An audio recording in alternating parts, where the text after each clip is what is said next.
What if the night at Godric's Hollow didn't end with a baby on a doorstep? What if the man who knelt over Lily Potter's body made one more catastrophic, redemptive choice? Tonight, we deconstruct a timeline where Severus Snape doesn't walk away. The cottage is already ruined, walls blown open, air thick with dust, and the metallic tang of spent magic. Snape moves through it like a ghost that arrived too late, cloak brushing broken toys and shattered photographs, every step a collision with the life he helped destroy. In the nursery, the familiar tableau waits. Lily's body, hair fanned like a red halo. James gone. A crib splintered by power. A child screaming in hoarse, confused terror. In canon, this is where the scene ends for him.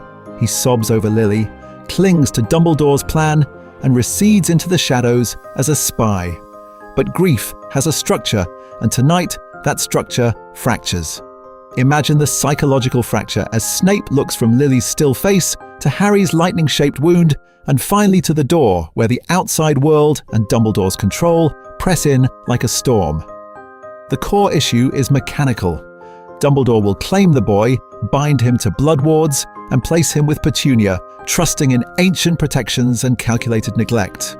Voldemort's followers will hunt the legend, not the child. The Ministry will sign whatever parchment crosses their desks. Snape knows this system. He has lived inside its lies for years, and the subtext is brutal. Lily dies, Harry becomes an asset, and Severus remains a tool. The turning point arrives in a single, almost petty thought. Petunia, the woman who spat at Lily's magic, who would see this child as a living reminder of everything she hates. Snape imagines Harry in a cupboard instead of a cradle, unloved, untrained, his identity reduced to a burden. For a man built on self-loathing, that image is intolerable. To honor Lily by handing her son to that reality feels like one more betrayal. So he does something he was never meant to do. He picks Harry up. The baby quiets, not out of affection, but from the unfamiliar steadiness of the hold. Severus Snape has spent a lifetime controlling his hands. In that moment, the dynamic of the entire series tilts. A man who hates James, worships Lily, and despises himself becomes the sole guardian of a child who is their legacy and Voldemort's unfinished task. What does Harry Potter become if his first lullaby is the simmer of potions and the scratch of quills, not the rattle of cupboard doors? How does Hogwarts function when the boy who lived walks in already fluent in Occlumency silences and Snape's particular brand of discipline? We will trace how this decision rewires loyalty networks, order strategy, even Voldemort's hunt for power, but not yet. Outside, the wards flicker. A phoenix cries overhead. Dumbledore apparates at the lane's edge, robes billowing, eyes already calculating guardianship and blood. Inside, Snape wraps Harry in his cloak, seals his expression, and steps into the night. As Dumbledore approaches the ruin, Severus Snape disapparates with the boy who lived, and two incompatible visions of protection are set on a collision course. Dumbledore stands among the ruins measuring trajectories, not of spells, but of a child's life. His plan is already forming before the auras arrive, before the bodies are cold. Harry will go to Petunia. The blood of Lily Evans, distilled into a suburban aunt who hates magic, will anchor ancient wards that even Voldemort cannot easily penetrate. In canon, this decision is unilateral, clinical, and framed as inevitable. Petunia's home becomes the fulcrum of a complex protection structure. As long as Harry can call Privet Drive home, sacrificial magic flows through the shared blood and seals him against direct assault. The cost is written off as collateral. A loveless childhood, psychological neglect, and casual cruelty are all weighed on one side of the scale. On the other, the greater good of keeping the boy who lived alive. The subtext is brutal, but in this altered reality, someone else has already made a claim. Snape leaves Godric's Hollow with Harry in his arms and an argument burning in his mind. He has promised to protect Lily's son. In his head, that promise is not metaphorical, not bureaucratic, and not contingent on Dumbledore's approval. It operates like an unbreakable vow he has sworn to a dead woman, a private geas that overrides institutional logic. He knows Petunia. He remembers her letters, the disdain, the way she weaponized the word freak. To him, placing Harry in that house is not just risky, it is an act of calculated psychological violence. Dumbledore, in Snape's view, underestimates both Voldemort's ingenuity and Muggle cruelty. If the Dark Lord finds a way around the wards, the boy dies. If he doesn't, the boy's identity is eroded by years of contempt. From Snape's vantage point, this is not protection. It is a different kind of curse. Here we deconstruct a timeline built on two incompatible philosophies. On one axis, institutional protection, layered wards, and a headmaster playing chess with human lives. On the other, intimate, flawed guardianship, one man's obsessive loyalty to a memory, and the belief that proximity can substitute for prophecy. The core issue is mechanical, but not in the way Dumbledore thinks. It is not only about where the magic is anchored, it is about who holds day-to-day power over Harry's reality, who defines his trauma, and who shapes his sense of self. Snape, perversely, is uniquely equipped to vanish a child in plain sight. His entire adult life is a study in double existence. Death Eater and spy, professor and predator, servant and saboteur. Occlumency lets him bury the truth so deeply that even Dumbledore, if he probes incautiously, finds only grief and rage. Spinner's End, with its decaying brick and polluted river, is already layered in wards and social invisibility. No respectable wizard wants to go there. The Ministry's oversight of magical children is lax to the point of negligence. They do not check on Harry in canon, and they will not notice a quiet boy whose accidental magic is carefully contained by a master of control. Imagine the psychological fracture when, years later, the wizarding world learns that Harry Potter has not been living under Dumbledore's blood wards at all, but in Severus Snape's house.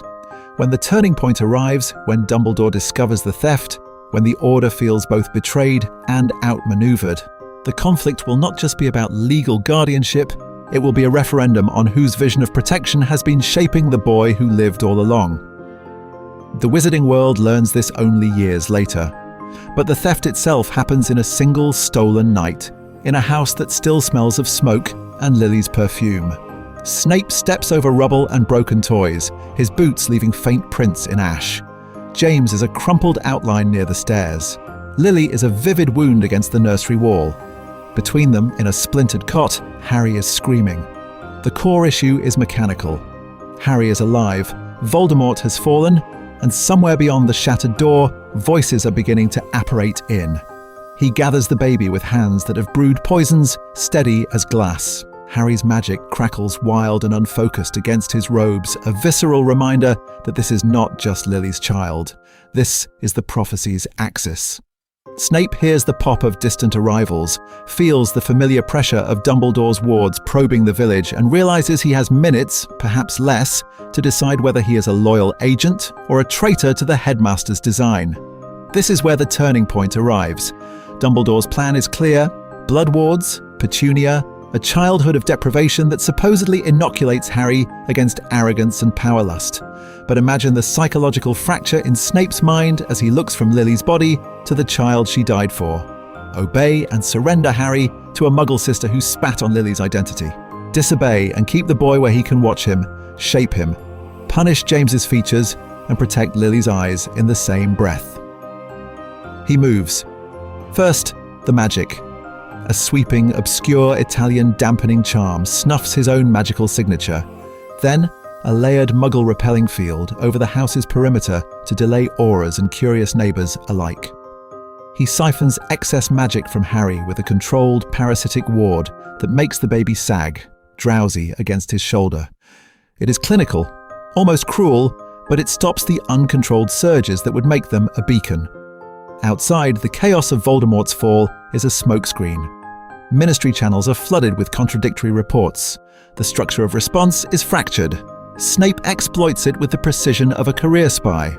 He apparates not directly to Spinner's End, that would be traceable in hindsight, but to a decayed industrial lane nearby, warded long ago as a contingency. From there, he walks the last few streets like an exhausted factory worker, Harry hidden beneath a mundane disillusionment, and a Muggle notice-me-not that bends, gazes away. Internally, he is a storm. Terror of Voldemort's possible return keeps his breaths shallow. Fear of Dumbledore's eventual wrath knots in his stomach. Yet, overriding both is a desperate, almost irrational compulsion. Lily's child must remain within his line of sight, within his control, as if proximity alone can retroactively redeem his betrayal. When Dumbledore arrives at Godric's Hollow, the silence is total. He moves through the house with terrible gentleness, closing James's eyes, brushing a hand over Lily's hair. His magic maps the scene with forensic clarity.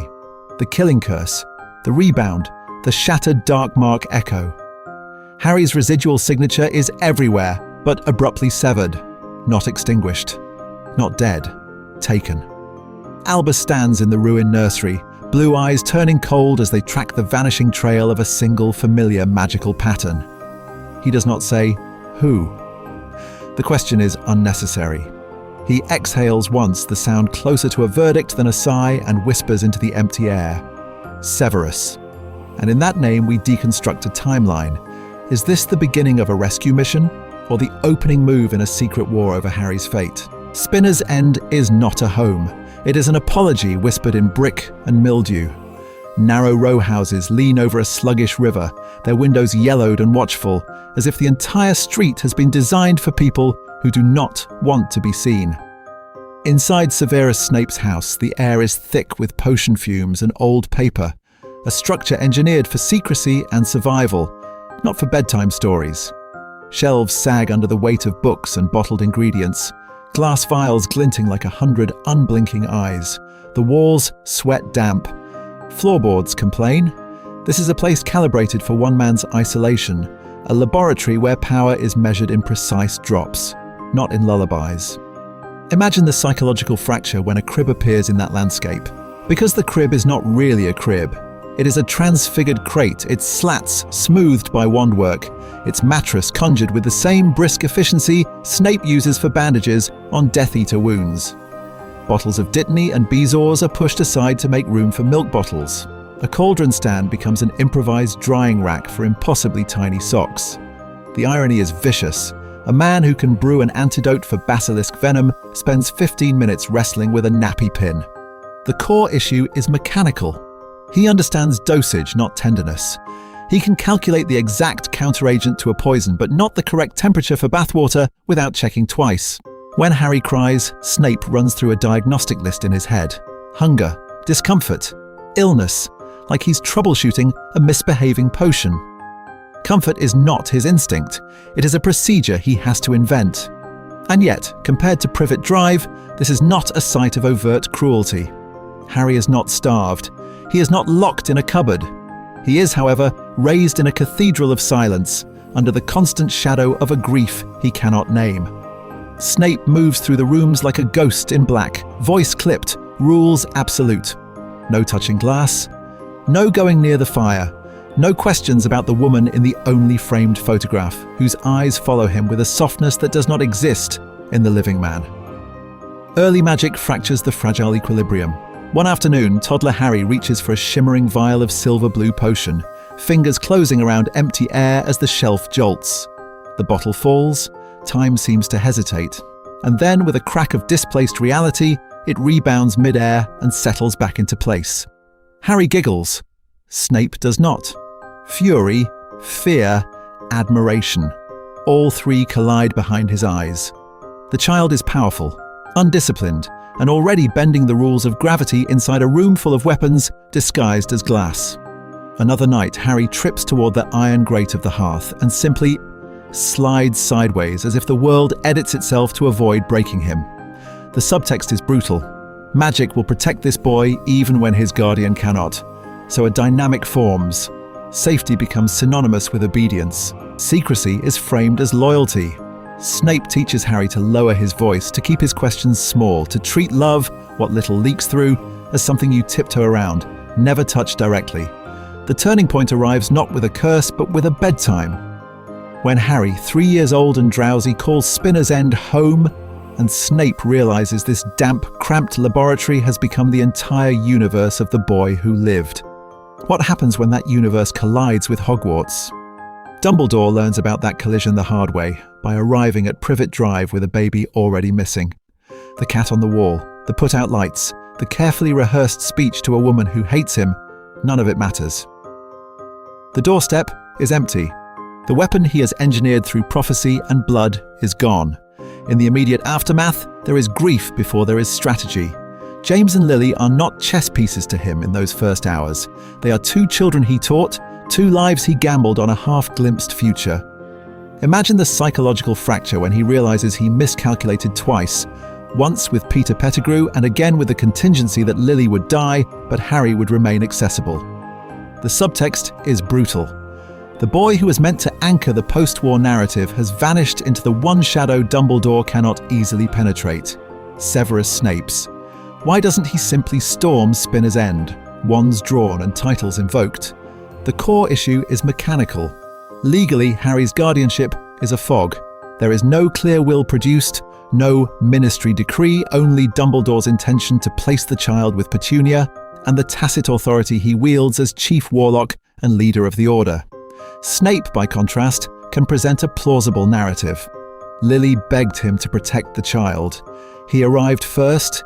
He fulfilled his vow when Dumbledore failed to appear. In a post-Voldemort vacuum where everyone is exhausted and terrified of more conflict, that story is hard to challenge without exposing deeper secrets. Dumbledore also understands the political reality. To openly accuse Snape is to announce that the boy who lived is alive, movable, and currently unprotected by any recognized blood wards. Death Eater remnants would listen, so would ambitious ministry officials eager to secure a national asset. A public custody battle over an infant who just survived the killing curse is not guardianship, it is open season.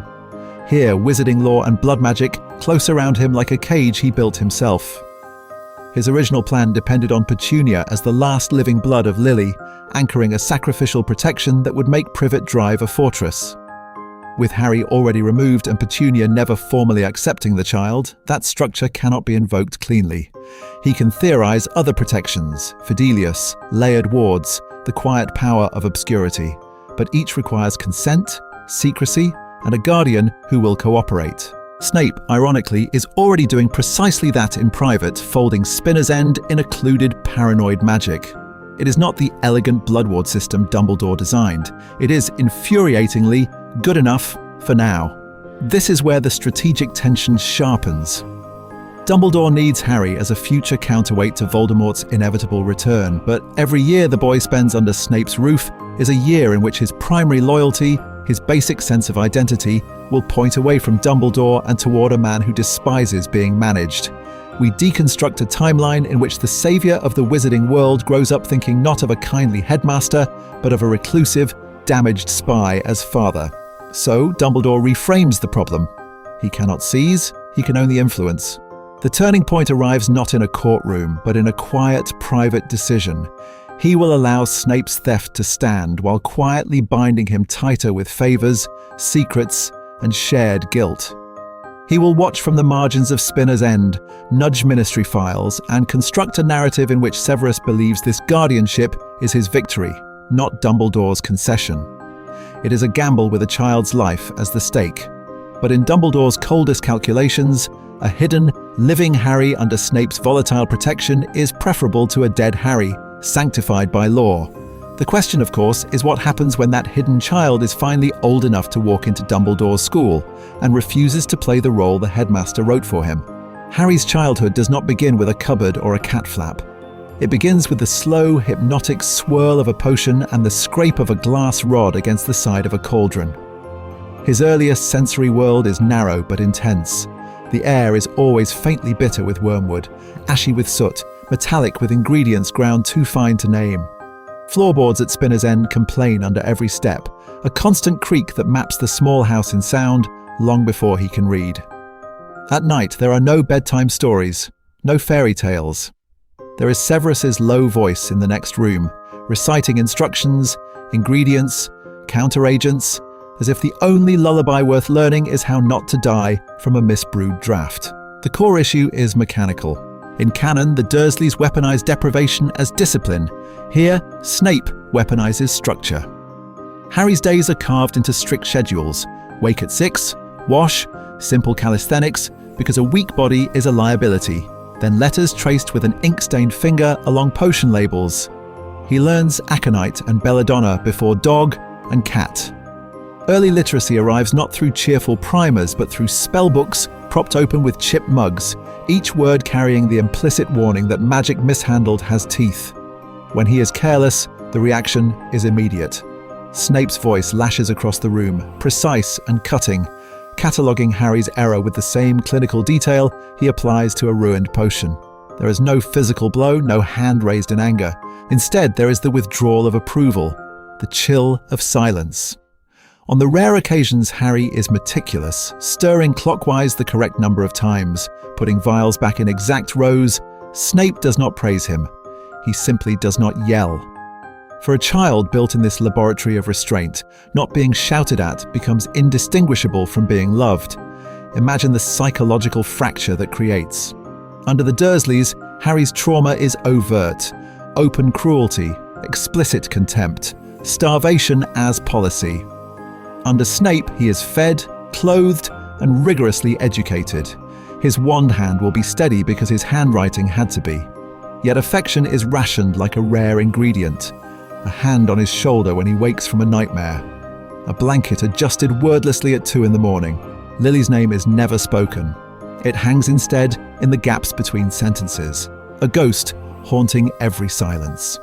Emotion in this house is treated as a leak in the cauldron of identity.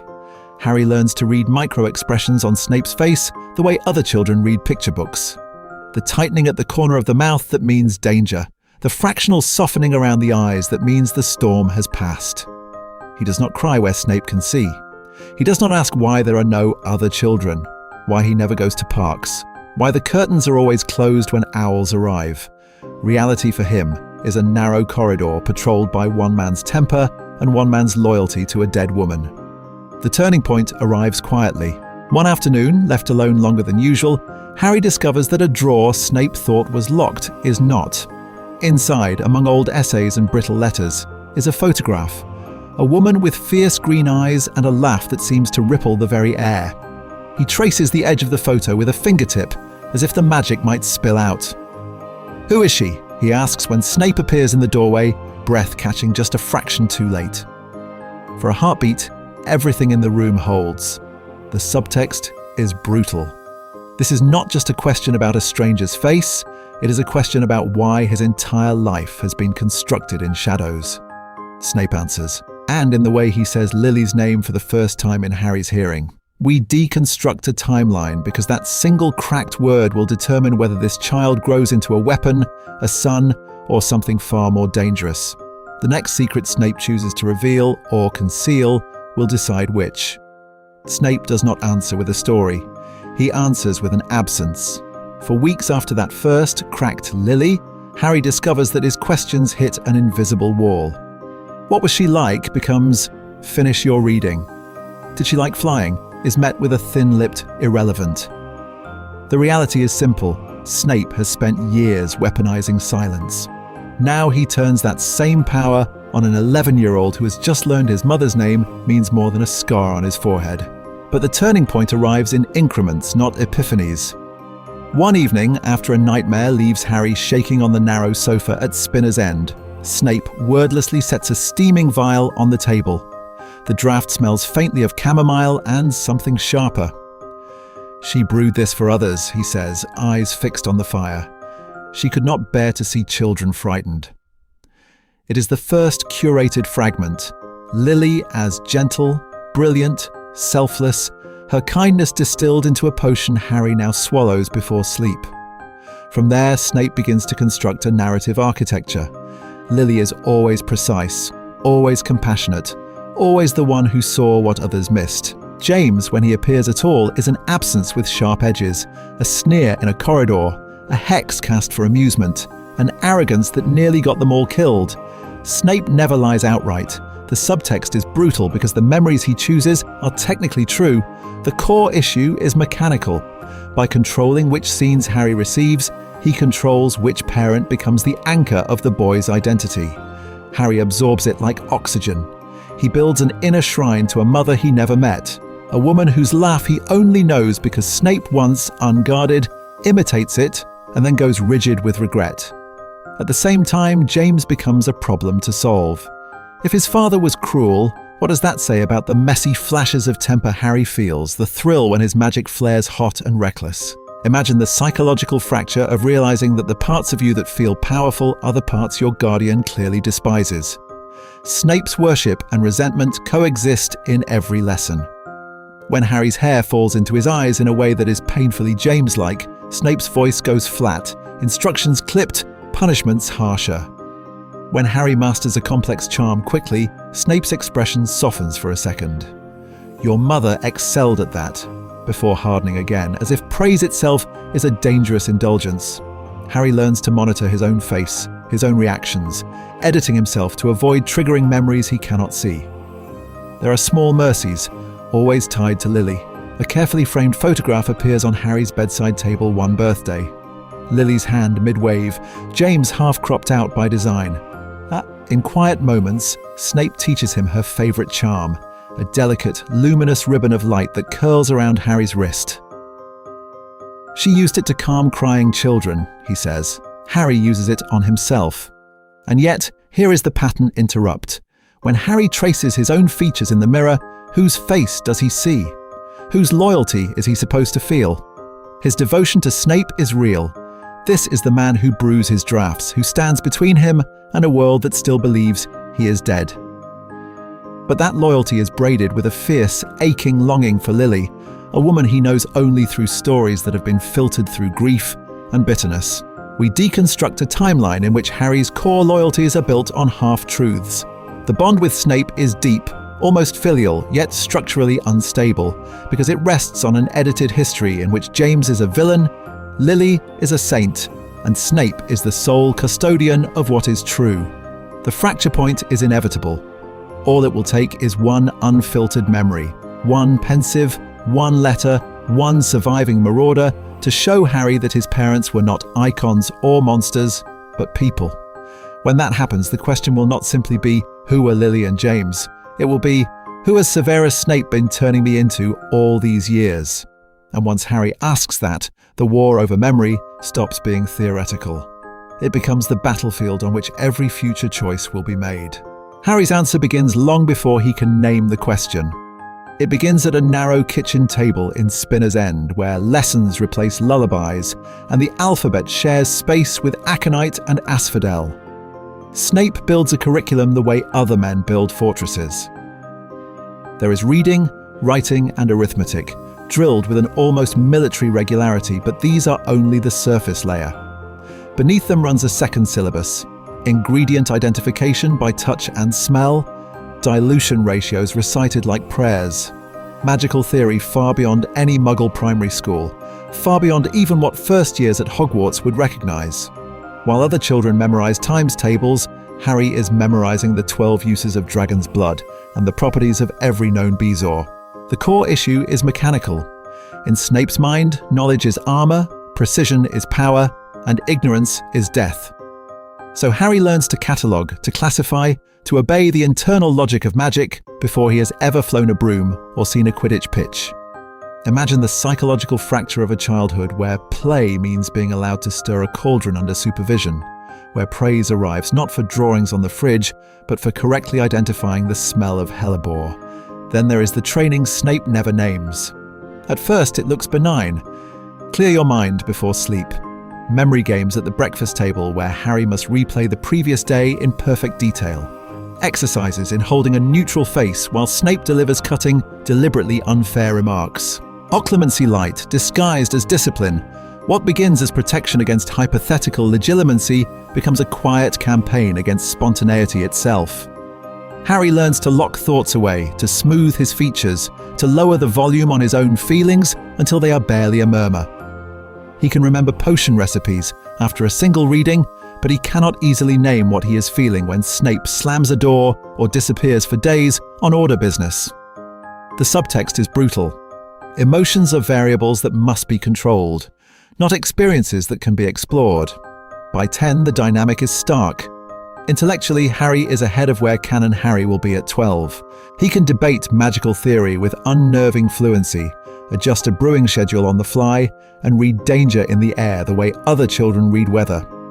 but emotionally he is underdeveloped, socially inexperienced, and calibrated to secrecy and threat. He does not know how to make a friend. He does know how to vanish into silence when voices rise. Snape, for his part, believes he is doing what the world refused to do for him, preparing a child to survive. Part of it is genuine loyalty to Lily's memory, a desperate, meticulous attempt to keep her son alive at any cost.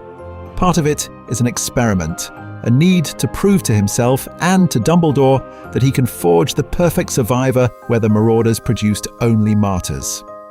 And buried even deeper is something uglier, an unconscious reenactment of his own harsh upbringing, now dressed in the language of strategy and necessity.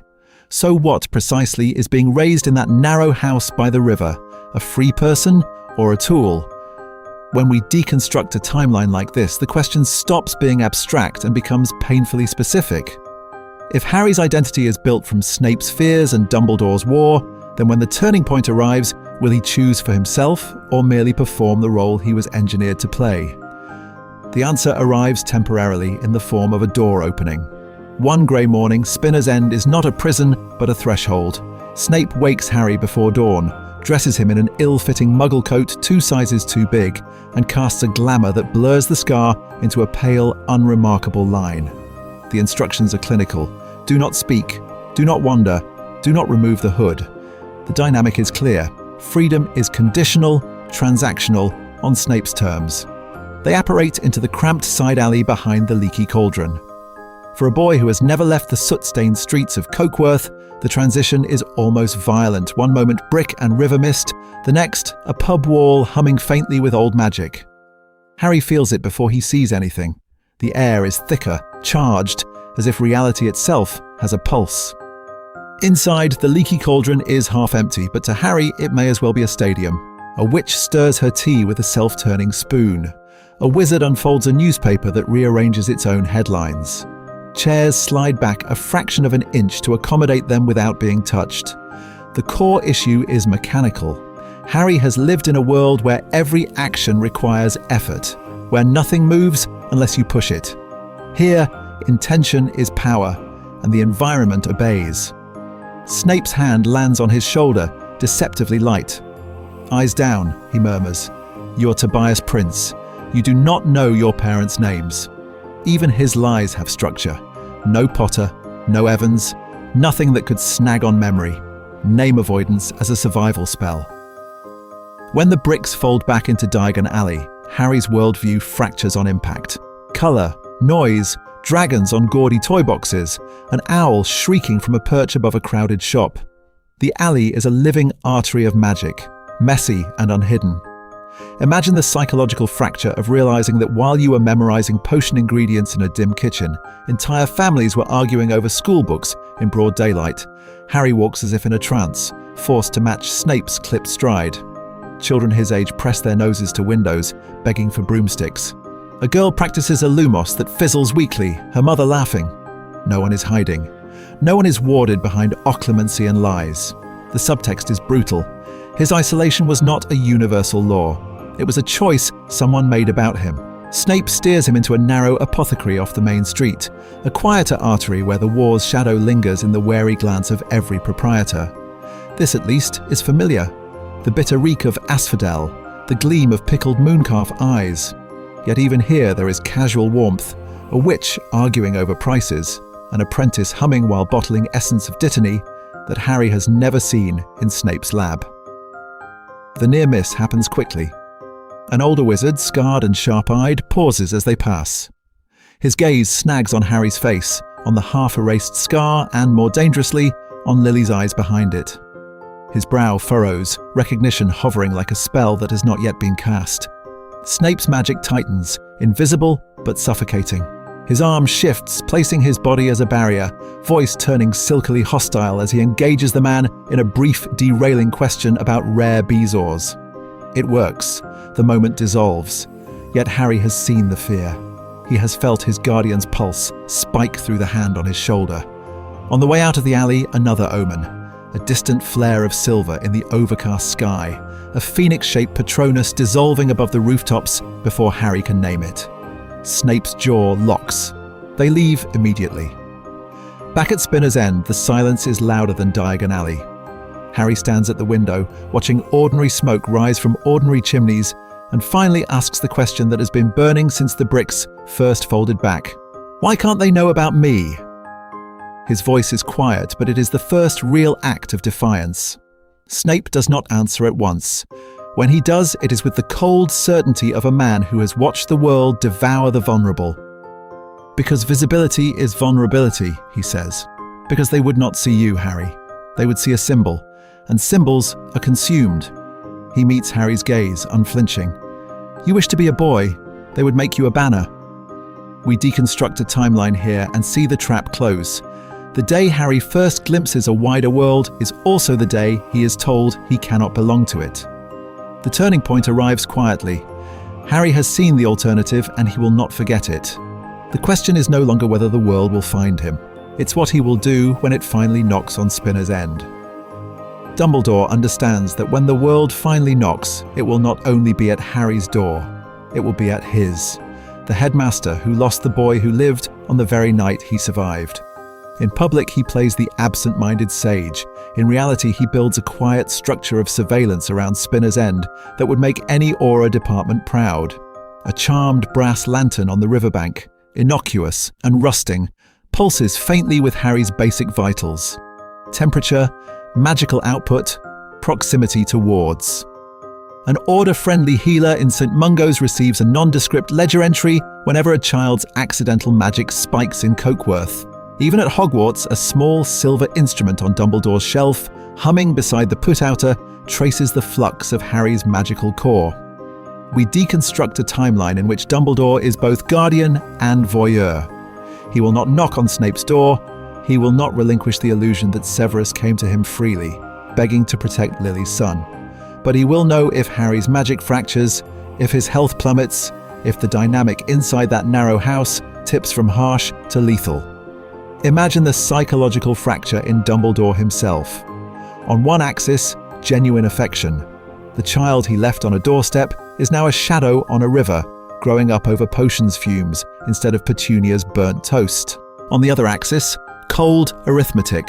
The chosen one is being shaped by a man whose loyalty is real but corrosive, whose trauma is unresolved, whose identity is chained to a dead woman's memory. He cares about Harry's happiness. He cares more and hates himself for it about Harry's eventual utility. The core issue is mechanical. Dumbledore cannot simply retrieve Harry without exposing Snape's double life, shredding the fragile power balance with Voldemort, and inviting ministry scrutiny into every decision he has made since Godric's Hollow. So he intervenes sideways. He offers Severus a more sophisticated ward scheme around Spinner's End, couched as strategic. If the Dark Lord returns, the boy must be unreachable. He insists that Snape retain his teaching post, ensuring that for months each year, Harry is away from the castle and away from Dumbledore's direct influence. In letters, never too frequent, never sentimental, he reminds Severus of the original promise: protect the boy for Lily. The subtext is brutal. Protect the asset for the war. Snape reads each line like a coded insult. He accepts the wards but reworks them, embedding his own brutal logic. Nothing enters without his consent, including Dumbledore. He fulfills his teaching contract but frames it in Harry's hearing as a sacrifice he makes for potions research, not obedience. Every perceived tug on the leash makes him double down. Harry will be loyal to him, not to some abstract greater good sketched in Dumbledore's tower. Pattern interrupt. The most controlling man in this equation is not Dumbledore. It is Severus meticulously curating every book Harry reads about his parents, every story he hears about the Order, every whispered mention of Hogwarts. Dumbledore watches this from a distance and plans around it. When the Hogwarts letters are drafted each year, he quietly reserves one for an address the Ministry does not know. Spinner's End, care of Severus Snape.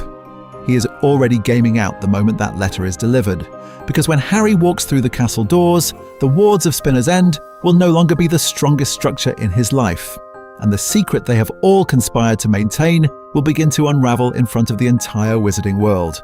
What if the Hogwarts letter did not reveal a hidden world to Harry Potter, but threatened to take away the only world he has ever known? What if that familiar parchment, instead of liberating a boy from a cupboard, pried open the door of a warded terrace house on Spinner's End and invited the entire castle to look inside? The morning it arrives is unremarkable in every other respect. Rain needles against the grimy windows. The river stinks of industry and neglect. In the cramped sitting room, a kettle shrieks, a quill scratches, and Harry is bent over an arithmancy primer. Severus insists he is not yet ready for. The domestic structure is bleak, but it is stable. Then the air changes. An owl taps, once, twice, with the solemnity of a judge's gavel. Harry is on his feet before Severus can rise. The boy has been trained in discipline, in silence, in the careful concealment of magic, but he is still 11. Hope outruns habit. His fingers close around the thick envelope, his name written in that unmistakable emerald ink, and for a heartbeat, the psychological reality is simple. This is proof that he exists beyond these walls. Severus sees something else. He sees Dumbledore's handwriting, the ministry-sanctioned seal, the formal summons that collapses the careful double life he has engineered since the night Lily died. Imagine the psychological fracture. The man who begged to keep her son safe is now watching the world claim him back. The core issue is mechanical. Hogwarts is not just a school, it is a jurisdiction. Once Harry passes through those gates, Snape's private guardianship becomes a public question. Harry is almost laughing as he breaks the seal, words tumbling out about houses and brooms and actual classmates, sir. The hunger for peers and normalcy finally finding language. He has grown up brewing potions, reading theory, practicing wand movements in a controlled, almost clinical environment. Now the promise is open magic in broad daylight, friendships that are not hypothetical. A life where he is not only Potter in whispered arguments. Severus's response is immediate and ice cold. He snatches the letter, reads it once, twice, as if some loophole might materialize in the ink. Hogwarts is dangerous, he says. Political. Dumbledore will use you. Your name is a weapon other people will wield. He invokes Death Eaters who might return. The fragility of castle wards. The way fame distorts identity long before a boy understands what is being taken from him. Harry hears only that the door is being closed. Again. He argues with all the clumsy fury of a child who has learned to debate potions theory but never been allowed to contest his own life. It's my right. My parents went. You promised my mum you'd protect me, not imprison me. He does not yet grasp that protection and possession have fused inside Severus's trauma. Severus fires back with Lily's name like a curse and a prayer. He speaks of Dumbledore's long games, of prophecies and marked men, of how the wizarding world will not see Harry, only the boy who lived. The subtext is brutal. If Harry goes, Severus loses the only leverage he has ever had against both sides. The turning point arrives in silence. The argument burns itself out. The kettle has boiled dry. Severus stands at the window, shoulders drawn tight, calculating futures. To refuse is to defy Dumbledore outright. To delay is to invite scrutiny. To send Harry is to risk losing the one person who has ever looked at him without inherited hatred. When he finally speaks, his voice is hoarse. You will go. A beat, but you will remember whose son you are. It is not biology he is invoking, but loyalty, a quiet ultimatum that will haunt every corridor Harry walks. Because from this moment on, every choice at Hogwarts will carry a second, sharper question. Not just who Harry Potter will become, but whether he remains, in any meaningful way, Severus Snape's boy. Diagon Alley is not a beginning for this Harry. It is an unveiling. He has walked warded corridors, memorized ingredient shelves, and traced the contours of spell diagrams on Snape's chalkboard. But he has never been pressed against the raw, unfiltered reality of the wizarding crowd. They arrive through the leaky cauldron, not with Hagrid's booming cheer, but under a curtain of silence. Snape's hand is a firm weight on Harry's shoulder, guiding him with the precision of a man used to slipping through hostile spaces. Harry is not ignorant of magic. He can identify half the wares in the window displays on site. What he does not understand is people. The dynamic of glances, the quiet hierarchies, the way a room stills when a name is whispered. Tom the barman looks up, ready with deference for a Hogwarts professor, and then his gaze catches the fringe. The pause is microscopic, but in a world primed for legend, it is enough. One patron turns, then another. The scar is a gravitational anomaly. Conversations bend toward it. When someone breathes, Harry Potter, the name lands like a spell. Harry startles at the sudden attention. He has trained his mind behind Occlumency walls since childhood, but those walls were built for legilimency, not for awe. Imagine the psychological fracture. A boy taught to erase his presence, now confronted with a room that refuses not to see him. The subtext is brutal. To them, he is not a child. He is an event. Snape's jaw tightens. This is his nightmare made visible. Fame, like dark magic, has a structure. It promises power while corroding identity. He steps subtly between Harry and the nearest cluster of onlookers, voice a soft, lethal drawl as he reminds Tom that the alley is hardly the place for a spectacle. The crowd recoils, chastened, but the damage is done. Whispers trail them into the sunlight. We deconstruct a timeline by watching who notices. McGonagall intercepts them outside Flourish and Blots, her eyes flicking from Snape's grip on Harry's shoulder to the boy's guarded expression. Her questions are professional, but the loyalty conflict is immediate. Deputy headmistress or silent witness to an arrangement she never sanctioned. Before the conversation can sharpen, Harry senses another gaze. At the far end of the alley, Dumbledore stands as if he has simply appeared there, the crowd unconsciously parting around him. He does not approach. He watches. The power dynamic is wordless.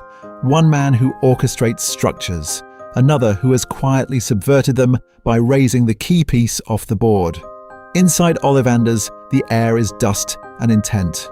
Harry knows the theory of one law. Snape made sure of it. The core issue is mechanical. Find the conduit that will not just obey, but resonate.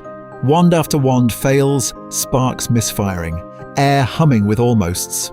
Then the holly and phoenix feather rests in his palm.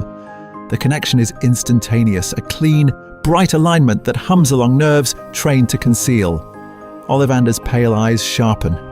He speaks of twin cores, of curious links, but then his head tilts, as if listening to something beneath the obvious. A boy whose magic flows through occlumency habits, whose very aura folds in on itself. You are unusually disciplined for 11, Mr. Potter. Your magic hides from me, even as it reaches. It is not praise, it is diagnosis. When they step back into the alley, the day is already shifting. Dumbledore's gaze finds Snape's across the cobblestones. No words, just an acknowledgement that the turning point arrives not at Hogwarts, but here, in the open. 2 men, 1 boy, and a silent agreement. Once Harry boards the Hogwarts Express, this quiet custody becomes a contested claim. And somewhere behind his occlumency walls, Harry realizes that for the first time in his life, too many people want a piece of him, and none of them intend to let go. Harry boards the Hogwarts Express with a trunk, an owl, and a problem that does not fit inside either. The platform is a theatre of reunions and easy belonging. His reality is a tight jaw, a wand he has barely used outside controlled lessons, and Snape's last words echoing like a ward. Trust no one. You cannot disarm. He moves through the corridor with that peculiar mixture of fear and exhilaration that only children with too many secrets possess. Every compartment door is a calculation. Too loud, too crowded, too curious. When he finally slides open one that holds only a lanky, red-haired boy and a pile of slightly shabby luggage, the choice is not destiny. It is triage.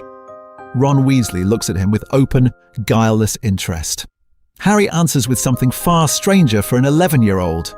Cautious, almost formal politeness, the conversational structure of a boy who has been corrected on tone more often than he has been hugged. He does not sprawl. He sits. He does not gush about Hogwarts. He observes. When Ron mentions the Chudley cannons, Harry's blank expression is not an affectation. There were no Quidditch posters above the narrow bed at Spinner's End, only shelves of potions journals and the occasional, carefully framed photograph of a green-eyed woman Snape never explained. The dynamic between them forms along that fault line. Ron tests jokes about exploding Snap and older brothers. Harry responds with dry, precise comments that would sound more natural in a staff meeting than a sweet trolley queue. We deconstruct a timeline here where the boy who lived has perfect table manners and no idea who won the last World Cup. The subtext is brutal. He has been prepared for war, not friendship. Hermione Granger enters like a thesis statement. Bushy hair, brisk tone, a prefect's posture in a first year's robes. She has devoured every book she could find. Harry has been raised by a professor who annotated those same texts in the margins. When she tests him with a question about basic spell theory, he answers correctly and then, without thinking, adds, "As any competent practitioner should know." That last phrase is pure Snape, down to the cadence. Imagine the psychological fracture in that moment. Hermione hears a peer who speaks like a teacher. Ron hears a friend veering dangerously close to Git territory. Harry hears his guardian in his own mouth and flinches internally. The core issue is mechanical. He has an adult vocabulary for magic and almost no vocabulary for feelings. When conversation turns to family, the air tightens. Ron talks about his parents by name, an untidy chorus of brothers and hand-me-downs. Hermione explains being Muggle-born with the earnest precision of someone writing her own case study. Harry, by contrast, says, "My guardian," as if reading from a legal document. He avoids the name Snape the way one avoids touching a cursed object. Too much power bound up in a single word. He offers half-truths with clinical efficiency. He works at Hogwarts. He's strict. He's kept me safe. None of these are lies. All of them are incomplete. Even as he downplays the connection, he unconsciously echoes Snape's phrasing, talking about discipline, standards, maintaining control, and Hermione's eyes narrow with analytic curiosity. Something about his identity does not add up, and she files that away like an unsolved arithmancy problem. Then the pattern interrupt arrives in the doorway. Draco Malfoy is not simply a sneering aristocrat in this version. He is an echo of every warning Snape ever issued about Slytherin politics. Yet his offer of friendship lands on different soil. To a Harry who has been trained in occlumency exercises and quiet observation, Draco's calculated charm is not repulsive. It is familiar, strategic, almost logical. Ron bristles. Hermione watches. Harry hesitates. In canon, this is an easy refusal. But here, with a more Slytherin-coded upbringing, the turning point arrives with a genuine question. Is aligning with Malfoy a betrayal of his guardian or an extension of everything Snape has taught him about surviving the coming war?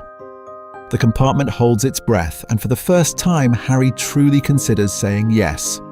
Harry does not say yes, but he does not say no as quickly as he should. The hesitation follows him off the train, a quiet echo under the roar of first years herded toward the castle.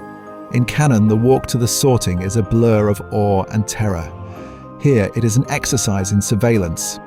Harry feels the castle watching him, the portraits, the ghosts, and above all, the man seated at the staff table whose silhouette he has memorized since childhood. Snape is not simply a professor on a dais, he is the architect of Harry's survival, the structure around which his entire identity has been built. Harry knows, with the same certainty he knows wand motions, that every step he takes toward the sorting is being weighed, catalogued, judged. Imagine the psychological fracture of that moment, the entire school seeing Harry Potter, legend, while Harry feels only Snape's boy under review.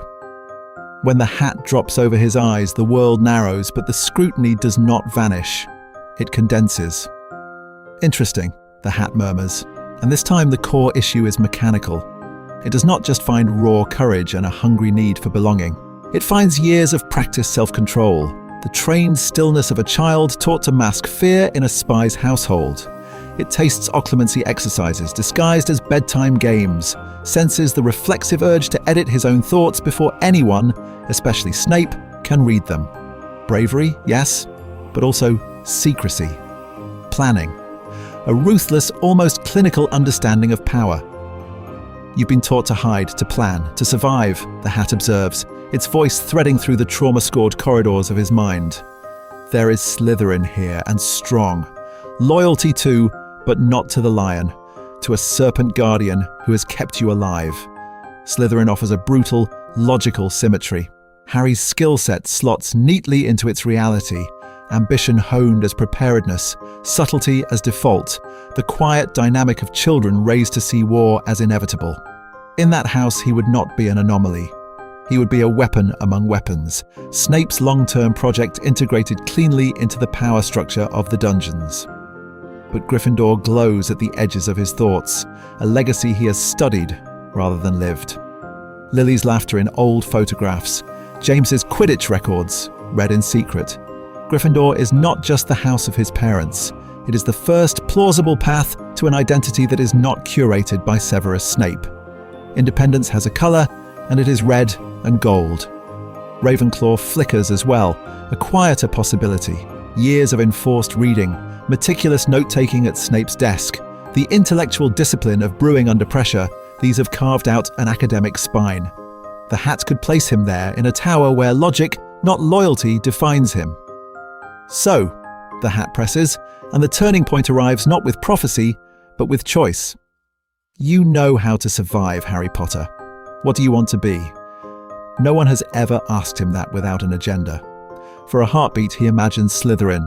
Snape satisfied, plans proceeding, the war efforts streamlined.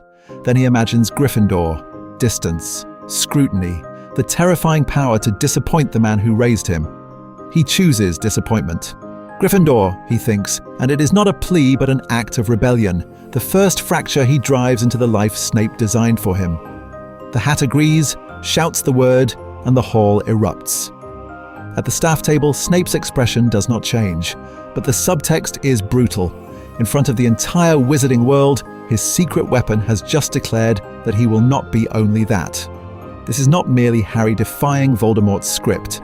This is Harry, publicly, quietly, defying Snape's. And that choice will reshape every alliance he makes next.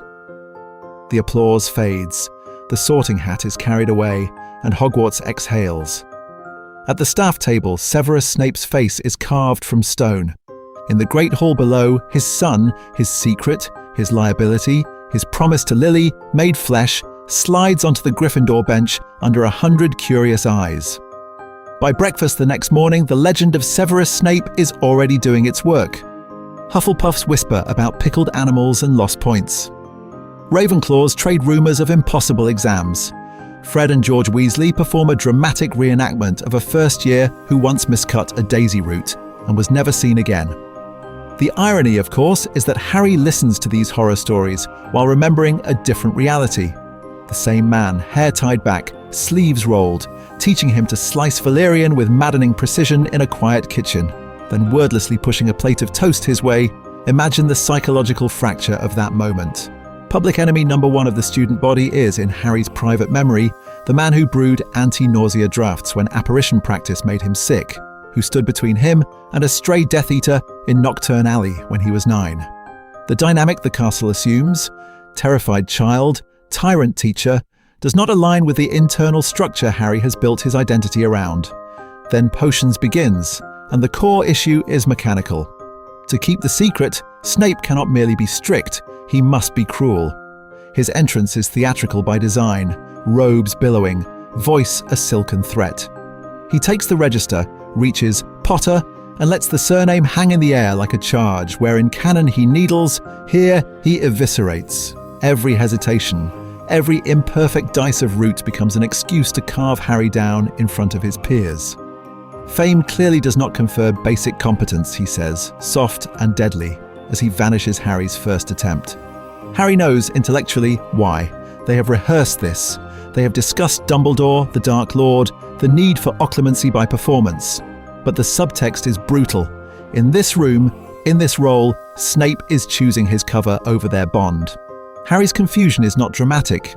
It is granular. It lives in the seconds between the public insult and the private adjustment. A folded scrap appears on his desk while Snape stalks past Neville. 3 tiny corrections to his potion method, written in the same cramped script that once labelled every jar at Spinner's End. After class, while Gryffindors rant about that greasy bat, Harry fingers the note like a talisman and wonders which reality is true. Late that night, the other reality returns. In Snape's office, the air is thick with aconite and old parchment. The man who called him Potter in class calls him Harry here, voice low, controlled, almost gentle. They deconstruct a timeline of the lesson. What the class saw, what Dumbledore must believe, What any watching legilimens needs to read on the surface of Harry's mind. Snape justifies the cruelty as armor, as training. Harry nods because he understands the logic, yet his hands still shake when he packs away his books. This oscillation becomes its own trauma. Public humiliation at the cauldron, private care in the shadows. A guardian who by day seems to delight in tearing him down, and by night quietly heals the damage with salves and whispered explanations. How long can a child maintain two incompatible versions of the same man without his sense of safety shattering? The turning point arrives in a tiny, almost forgettable moment. After a particularly vicious class, Snape's gaze softens, just for a heartbeat, as Harry leaves, shoulders tight with contained fury. McGonagall, passing the dungeon corridor, sees it. She watches Snape's hand twitch as if to reach out, then curl back into a fist. Her eyes narrow. In that flicker of warmth, framed by cold stone and colder reputation, another mind begins to suspect that this is not hatred. It is something far more dangerous, and she is not the only one watching. McGonagall is watching. Quirrell is watching. Dumbledore from a higher tower is watching. But the boy at the center of this surveillance web has already chosen where his fragile loyalty rests. In canon, first year Harry scans the staff table and slots Snape neatly into the role of villain. But here, the psychological reality has been inverted. The man in black is the only adult who has ever bandaged his hands after a cauldron burn, the one who mutters about old men and their games when Dumbledore's name comes up. So when odd things begin to happen, the troll, the three-headed dog, the forbidden corridor, Harry's suspicion does not flow towards Snape. It curls uneasily toward Quirrell's shaking hands and, more dangerously, toward the headmaster's deliberate silences. This is where we deconstruct a timeline.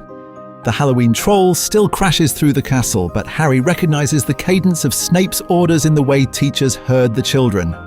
He hears the clipped familiar rage in the dungeons later when Snape argues with Dumbledore about needless exposure.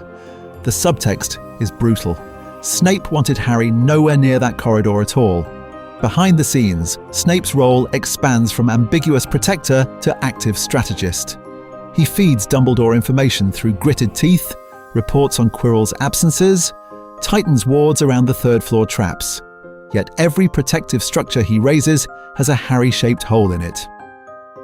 The core issue is mechanical. Harry is a Gryffindor. You can bar the door, you cannot bar the impulse. Each time Snape subtly redirects him, assigning extra potion chopping when rumors of midnight wandering spread, docking points with theatrical cruelty, Harry reads the performance and perversely feels more certain that his guardian is entangled in the stone's mystery. The trio's internal dynamic fractures along that fault line. Ron still sees Snape as the greasy bat of the dungeons. Hermione, cataloguing rules and reputations, trusts the headmaster. Harry occupies a third dissonant position. He trusts the man everyone else fears and doubts the man everyone else reveres. Imagine the psychological fracture when, after the Quidditch match sabotage, Harry insists, "Snape was protecting me," while his friends insist they saw him cursing. To them, Snape's counter-curse looks indistinguishable from an attack. To Harry, the direction of the magic, the set of Snape's jaw, reads as shield, not spear.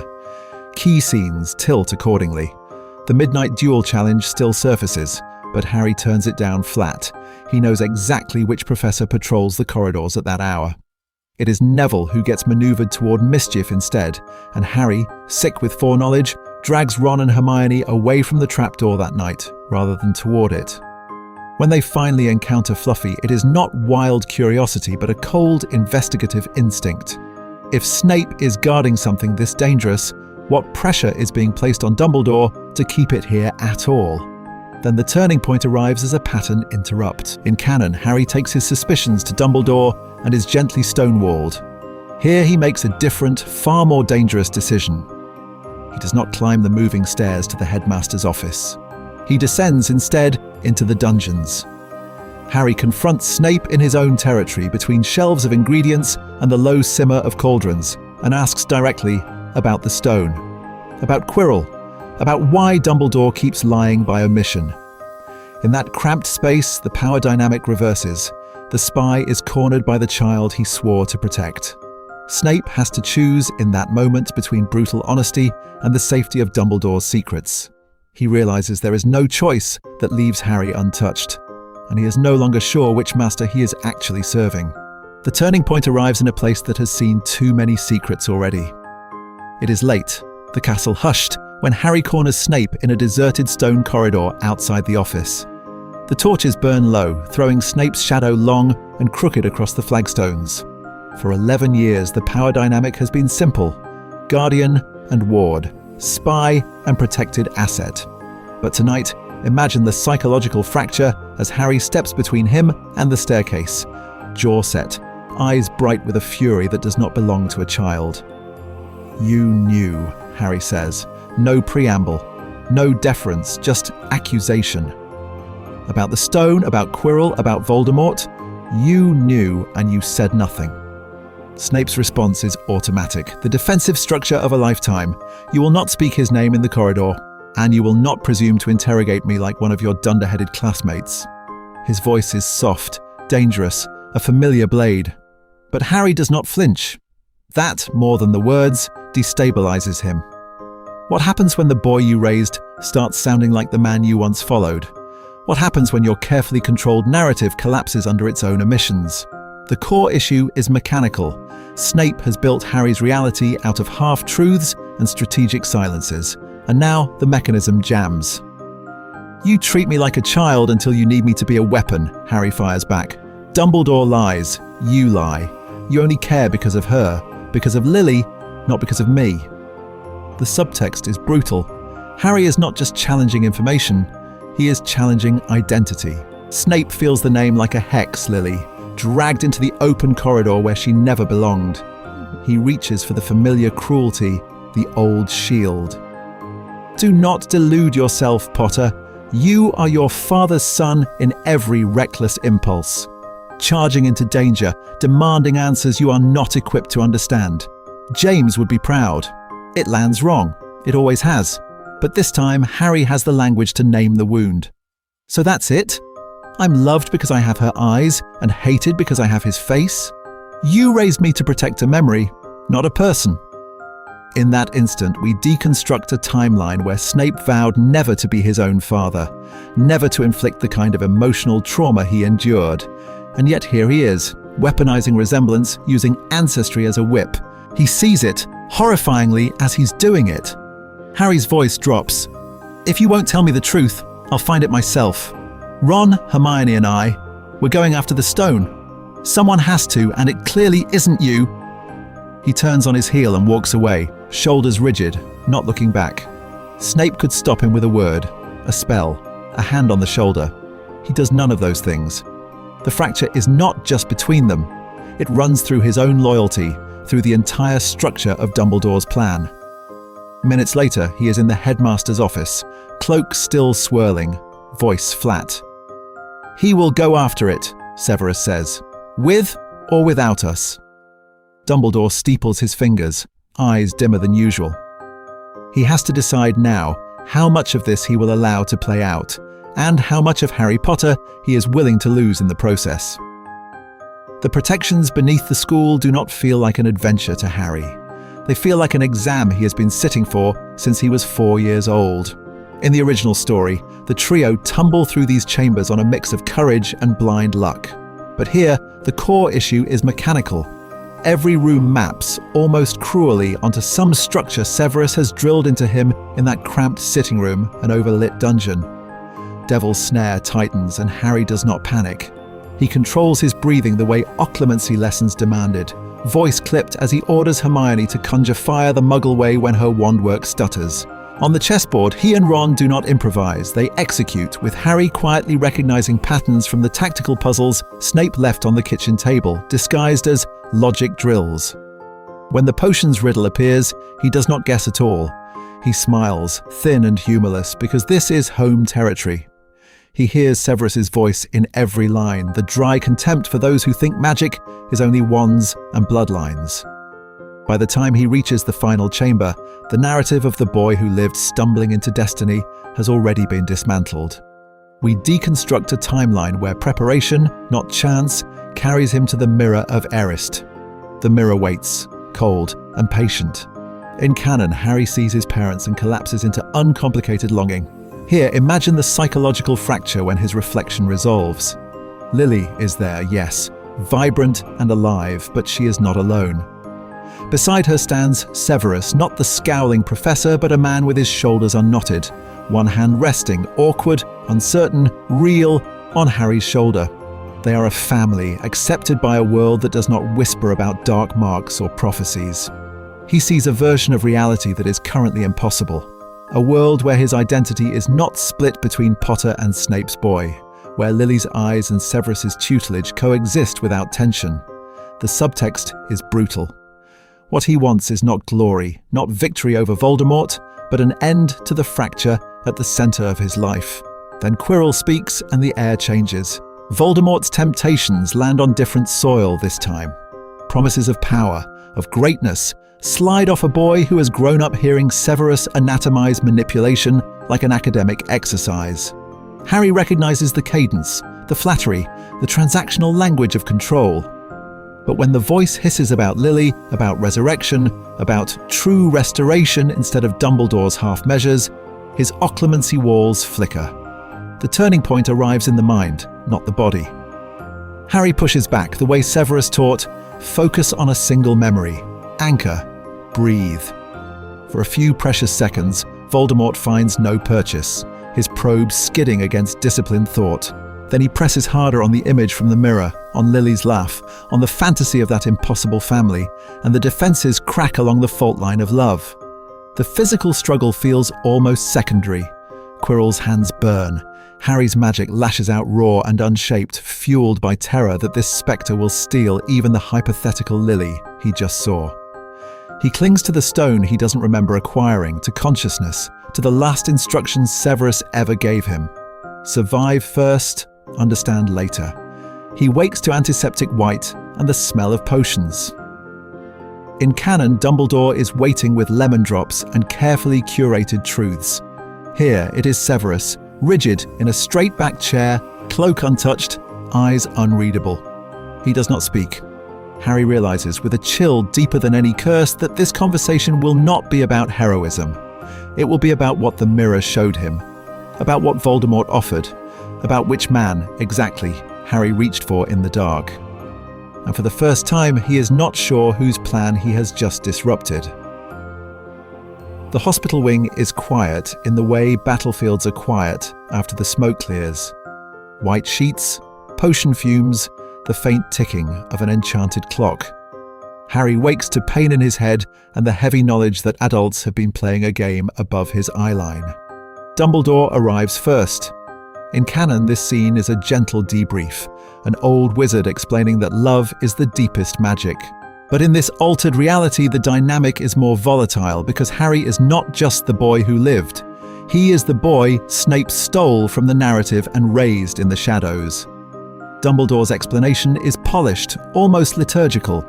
He speaks of Lily's sacrifice, of blood protection, of ancient structures of magic that wrapped around Harry the night she died. He emphasizes that love is power, that Voldemort cannot understand it, that this is why Harry survived direct contact with the stone and the wraith in Quirrell's body. He does not mention that, originally, he intended to place Harry with the Dursleys and walk away. Harry, trained by Snape to hear what is not said, notices the omission. He hears the word protection and thinks of Spinner's End wards, of occlumency exercises framed as discipline, of a childhood where danger was explained in clinical, psychological terms, not fairy tale language about love. When Harry asks carefully whether Dumbledore knew how close the danger was this year, the headmaster's answer is a masterpiece of misdirection. Yes, he suspected Voldemort's influence. Yes, he trusted that certain protections were in place. Yes, he believed Harry was strong enough. The core issue is mechanical. Dumbledore is normalizing the idea that an 11-year-old facing a possessed professor is an acceptable risk within the larger war. The subtext is brutal. Hours later, after Madame Pomfrey has fussed and the ward has dimmed, the door opens again. Snape does not glide, he stalks, cloak a moving shadow, jaw clenched. Where Dumbledore sat, Snape stands, a deliberate reversal of power. He does not ask how Harry feels. He asks what Dumbledore said. Here we deconstruct a timeline from the opposite angle. Snape talks not about love, but about manipulation, about charismatic leaders who speak of the greater good while positioning children as acceptable collateral. He reminds Harry in a low, controlled voice that it was Snape's vigilance in the corridors, Snape's interventions in potions, Snape's silent war with Quirrell that kept Harry alive long enough to make his impulsive dash for the stone even possible. He downplays his own cruelty, of course. The biting sarcasm, the public humiliations, the psychological pressure framed as training are recast as necessary armor forging. Imagine the psychological fracture for a child hearing that his pain was a curriculum. Harry listens and something fundamental shifts. On one side, a headmaster who speaks of destiny and love while hiding his original plan to abandon Harry to a muggle prison of neglect. On the other, a guardian who weaponizes trauma into discipline while insisting he is the only barrier between Harry and two Dark Lords, one fallen, one sanctified. The turning point arrives in silence. Harry realizes that both men are, in their own damaged ways, loyal to Lily's memory, and both are also arranging him on a chessboard he did not consent to join. Their care is real. Their control is too. Pattern interrupt. He smiles faintly, lies to Snape about exactly what Dumbledore revealed, and feels a strange, illicit thrill. Next year, he decides he will start keeping his own secrets. From Dumbledore, from Snape, from everyone. If they insist on playing chess, Harry Potter will quietly learn how to move off the board. Summer arrives not with escape, but with an experiment. What happens when a boy who has finally tasted belonging is sent back into the cramped, shadowed house where his entire identity was once curated by a single man? Today we deconstruct a timeline where Harry's first return to Spinner's End is less homecoming, more psychological stress test. The train doors hiss open and the contrast is immediate. At 11, Harry left this street as Snape's hidden project, a quiet child whose world narrowed to cauldrons and caution. Now he steps off the Hogwarts Express with a trunk scuffed by adventures, an owl that hoots indignantly at delays, and a shouted farewell from Ron and Hermione that refuses to stay on the platform. He has friends who know his name, a house that claims him, a castle that feels like reality itself. None of that centers on Severus Snape. Snape sees it at once. The way Harry walks a fraction taller, the way he glances back at the train as if leaving something vital behind. Relief hits first, visceral and unwanted. The boy is alive, intact, not returned in a coffin or a letter of regret from Dumbledore. But braided into that relief is something uglier. Jealousy at the easy loyalty in those waved goodbyes. Resentment that Hogwarts, and by extension Dumbledore, have become co-parents in a guardianship he never agreed to share. The core issue is mechanical. For 11 years, the structure of their life has been simple. Snape commands, Harry obeys, the outside world is theoretical. Now the dynamic has shifted. That first evening, Harry asks almost casually if he can write to Ron and Hermione. Snape agrees, then immediately begins policing the content, hovering over the parchment, editing out any mention of Spinner's End, of their routines, of Snape's more humane moments, as if emotional honesty itself were a security risk.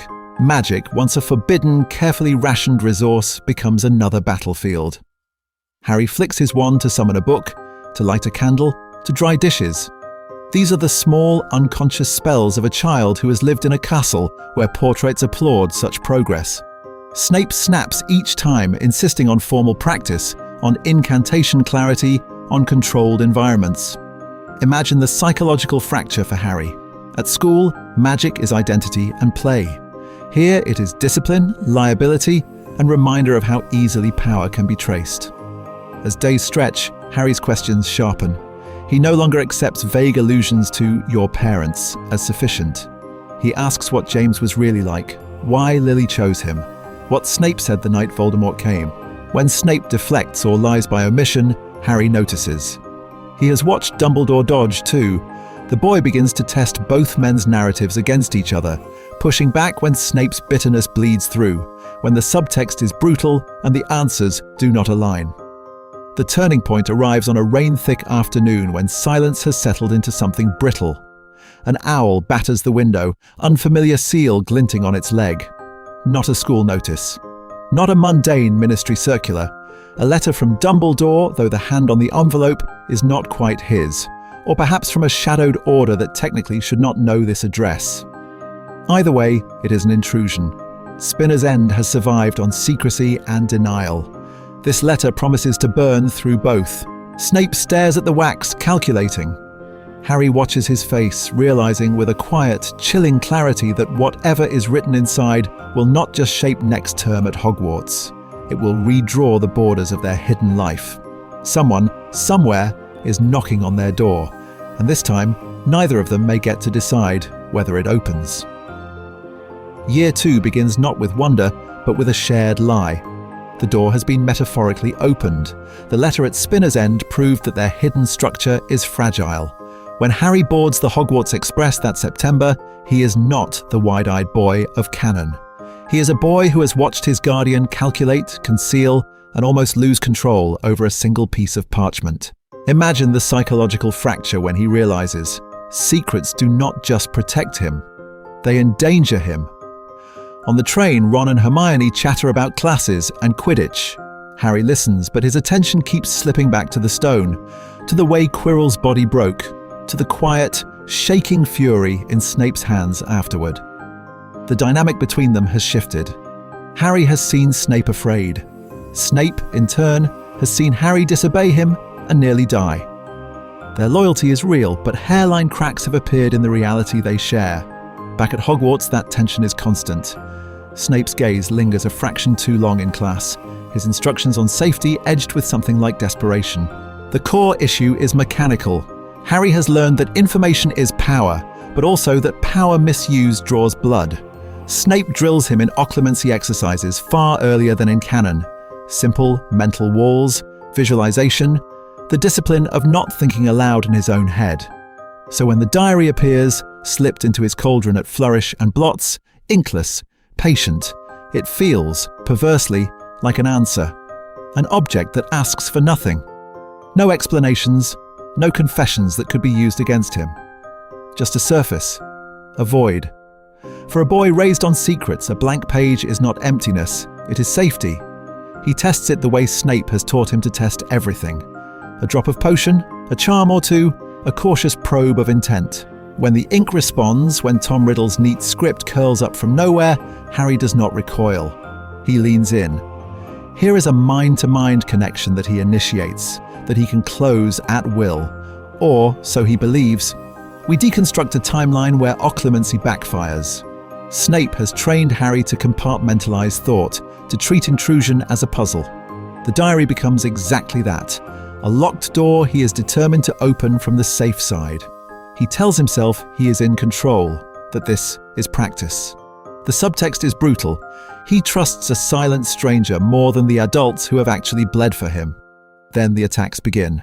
Harry hears Muggleborn and flinches, not with confusion, but with a learned second-hand rage. He has grown up with a half-blood who spits the word mudblood like poison, and then spends all night brewing antidotes for children whose parents believe in blood purity. The ideology is not abstract to him. It is the language that killed his mother and nearly broke the man raising him. So Filch's cat, Colin, Hermione, each petrification is not a mystery to solve. It is a pattern of trauma repeating. Harry's identity as Snape's boy collides with his role as the boy who lived. He wants to hunt, not hide. He interrogates the diary with a sharper edge, demanding names, motives, structure. Who is doing this? Why now? And quieter. How do I stop it before Snape decides the only safe option is to drag me back into the dark and lock the door for good?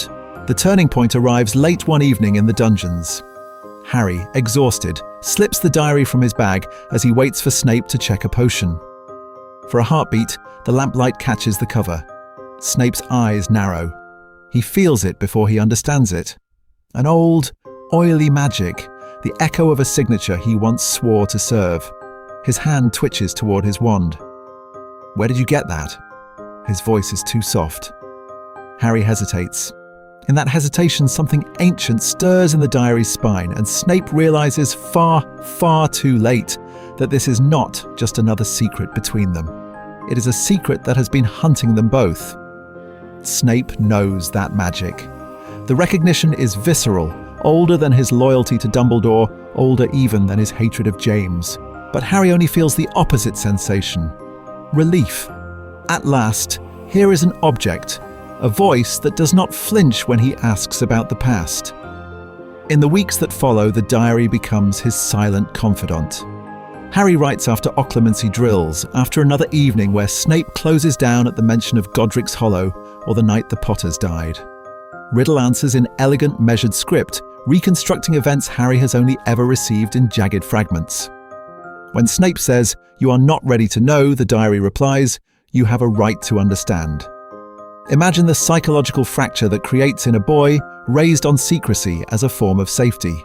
The dynamic is insidious because it is so cleanly structured. Riddle flatters with surgical precision. He praises Harry's discipline, his talent for silent casting, his remarkable aptitude for defensive magic under pressure.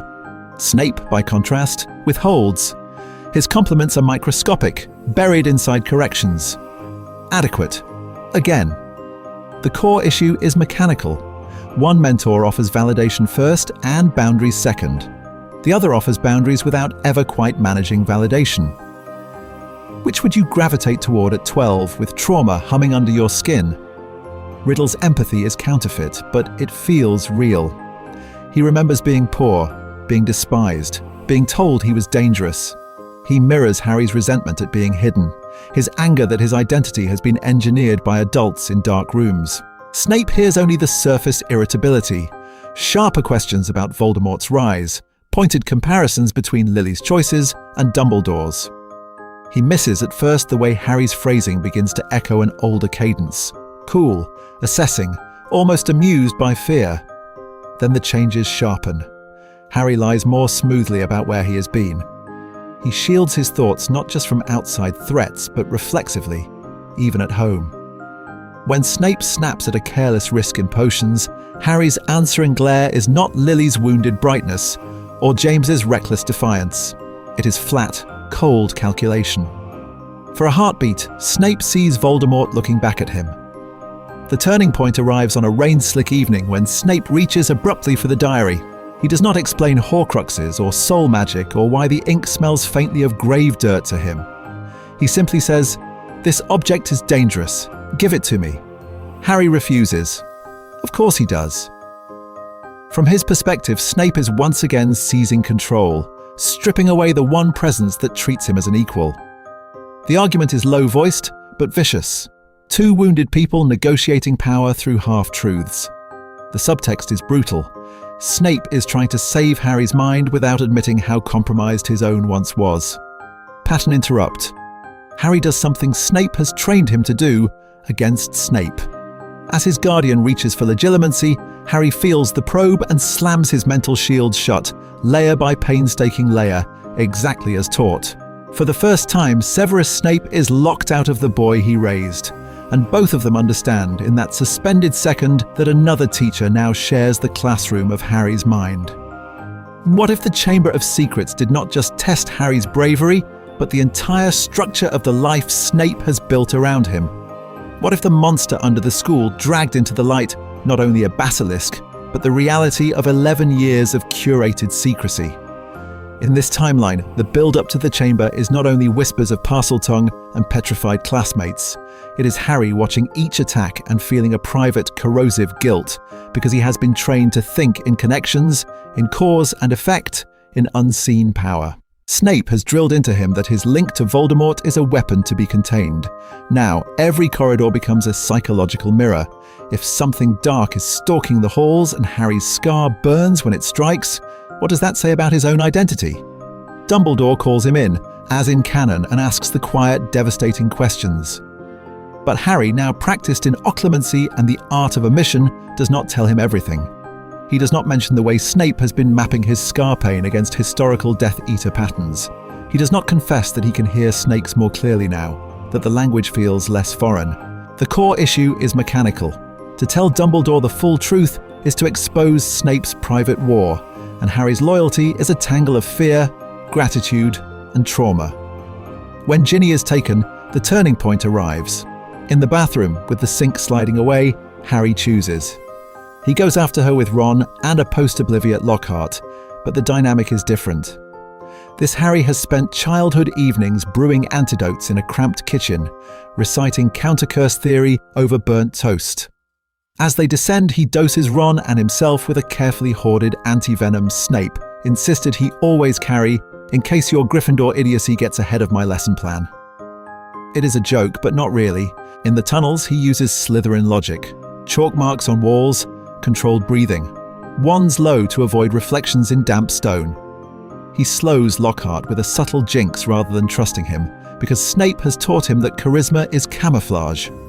Imagine the psychological fracture when a 12-year-old uses espionage habits to rescue a classmate. Then, the chamber. Riddle steps from the diary, the air thick with old magic and adolescent arrogance. Here, the confrontation becomes a duel between mentorship models. Riddle offers him understanding, speaks Parseltongue with seductive ease, suggests that Snape has been shaping him as a weapon without consent. He is not entirely wrong, and that is the cruelty. The subtext is brutal. Harry counters not with naive denial, but with a grim, clear-eyed loyalty. Yes, Snape has hurt him. Yes, he has withheld affection, information, even autonomy. But he has also kept him alive night after night, lesson after lesson, when the rest of the world believed Harry was safely invisible behind blood wards that never existed. When Fawkes arrives and the sorting hat lands in his hands, the symbolism crystallizes. Harry's earlier choice of Gryffindor over Slytherin was not a one-time fork. It is an ongoing act of defiance against both Voldemort's ideology and Snape's cold pragmatism. He reaches for the sword with a Gryffindor's reckless leap, but he fights with Slytherin-honed efficiency. Blind the basilisk, control the angles, trust the prepared antidote in his pocket more than abstract heroism. He survives because of Snape's training, but he wins because he refused to become what Snape and Voldemort, in different ways, designed. When he emerges from the chamber, clutching Ginny and the ruined diary, he is not just the boy who lived again. He is a boy who has seen a girl nearly die because of secrets and a diary no one questioned, and who understands that his own existence has been one long, curated secret from day one. And as the Great Hall erupts in relief, Harry's eyes go not to Dumbledore first, but to Snape. Calculating, betrayed, and, for the first time, visibly afraid of the child he raised. The castle survives the basilisk, but Harry does not emerge unchanged. He walks out of the chamber with blood on his hands that isn't his, and with a question lodged in his throat that no Phoenix song can heal. How many of them nearly died because no one would simply tell the truth? Ginny Weasley is pale against white sheets in the hospital wing. Molly weeps. Arthur hovers. The twins make brittle jokes that land like broken glass. Harry watches the rise and fall of her chest, and, beneath the guilt, a colder realization forms. A diary that possessed a child. A corridor no one explained. Warnings but no information. We deconstruct a timeline and the pattern is viciously clear. He has lived this structure before. Spinner's End, with its locked drawers and silenced conversations. Hogwarts with Dumbledore's twinkling evasions. Protection, he has been told, requires ignorance. Imagine the psychological fracture as he maps Ginny's blank, haunted stare onto his own childhood, onto all the half-truths Snape and Dumbledore have rationed out like potions ingredients. The subtext is brutal. Children are safer when they don't know enough to argue. So Harry begins to talk. Not everything. Not yet.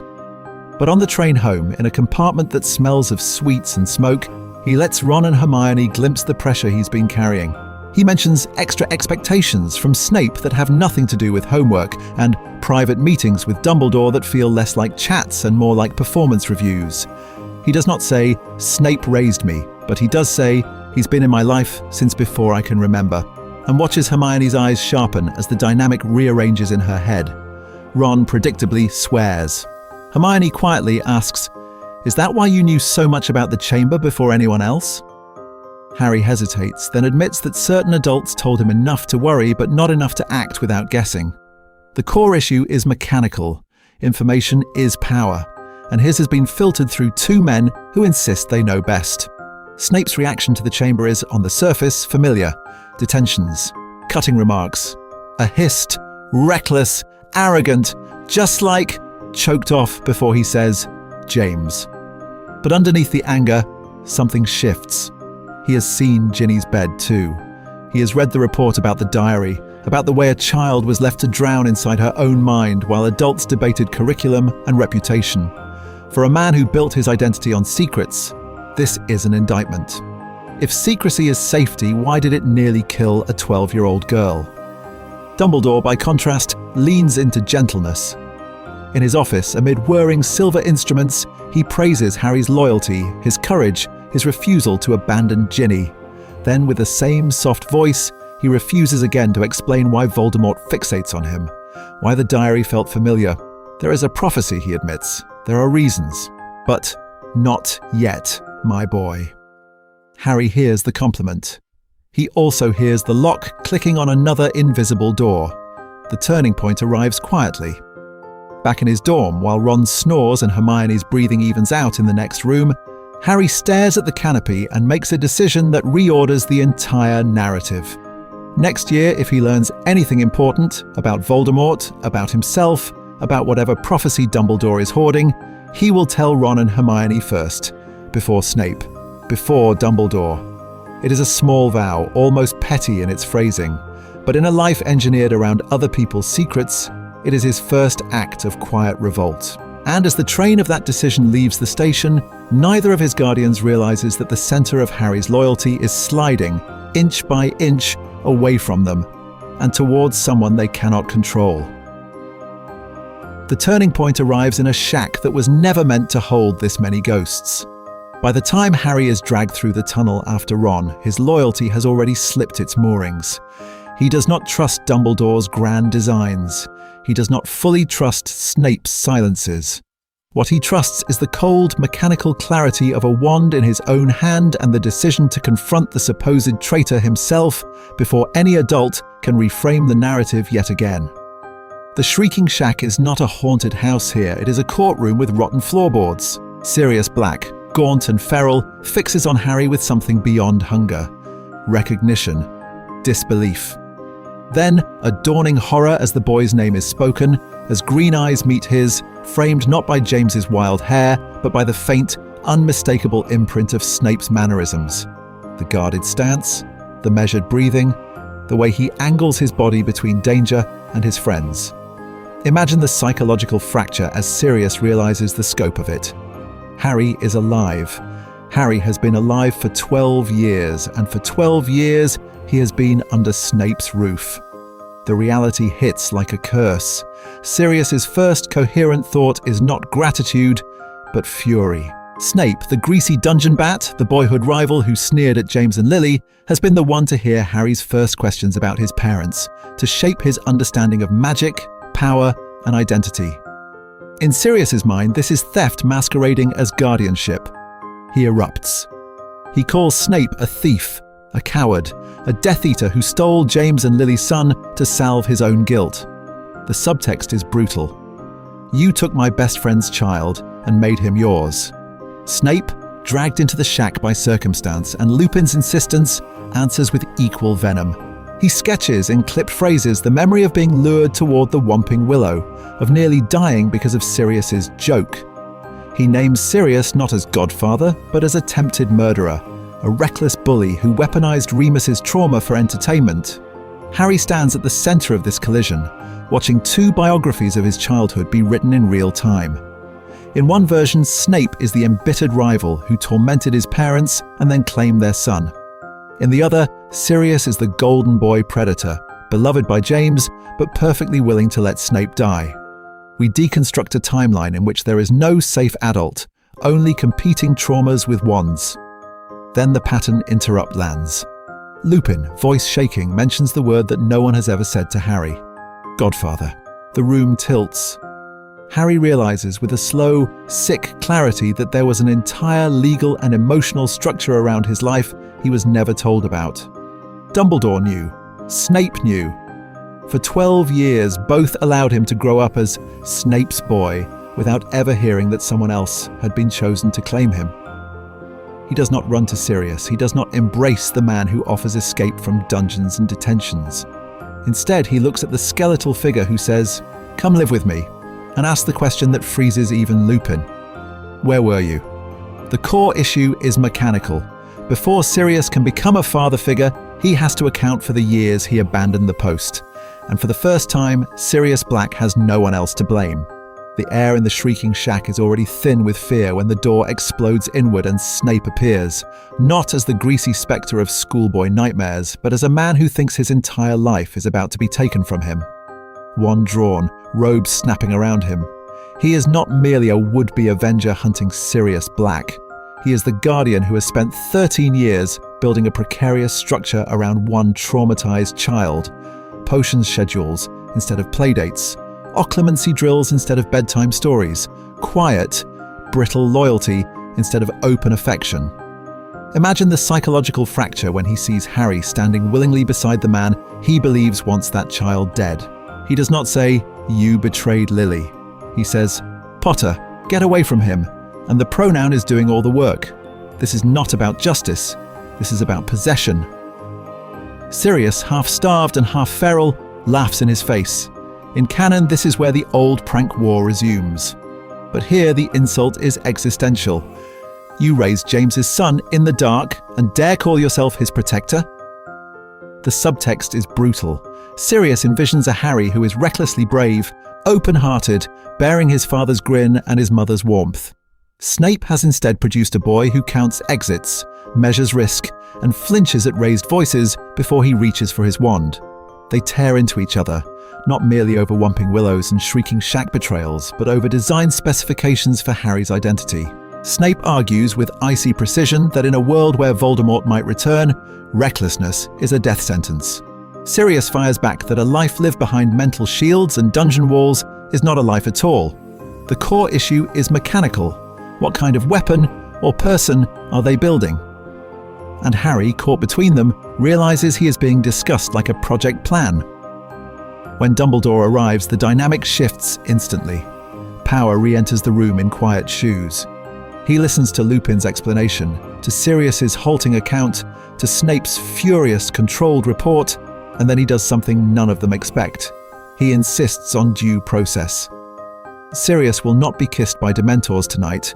There will be pensive memories, testimonies, a legal structure, however belated.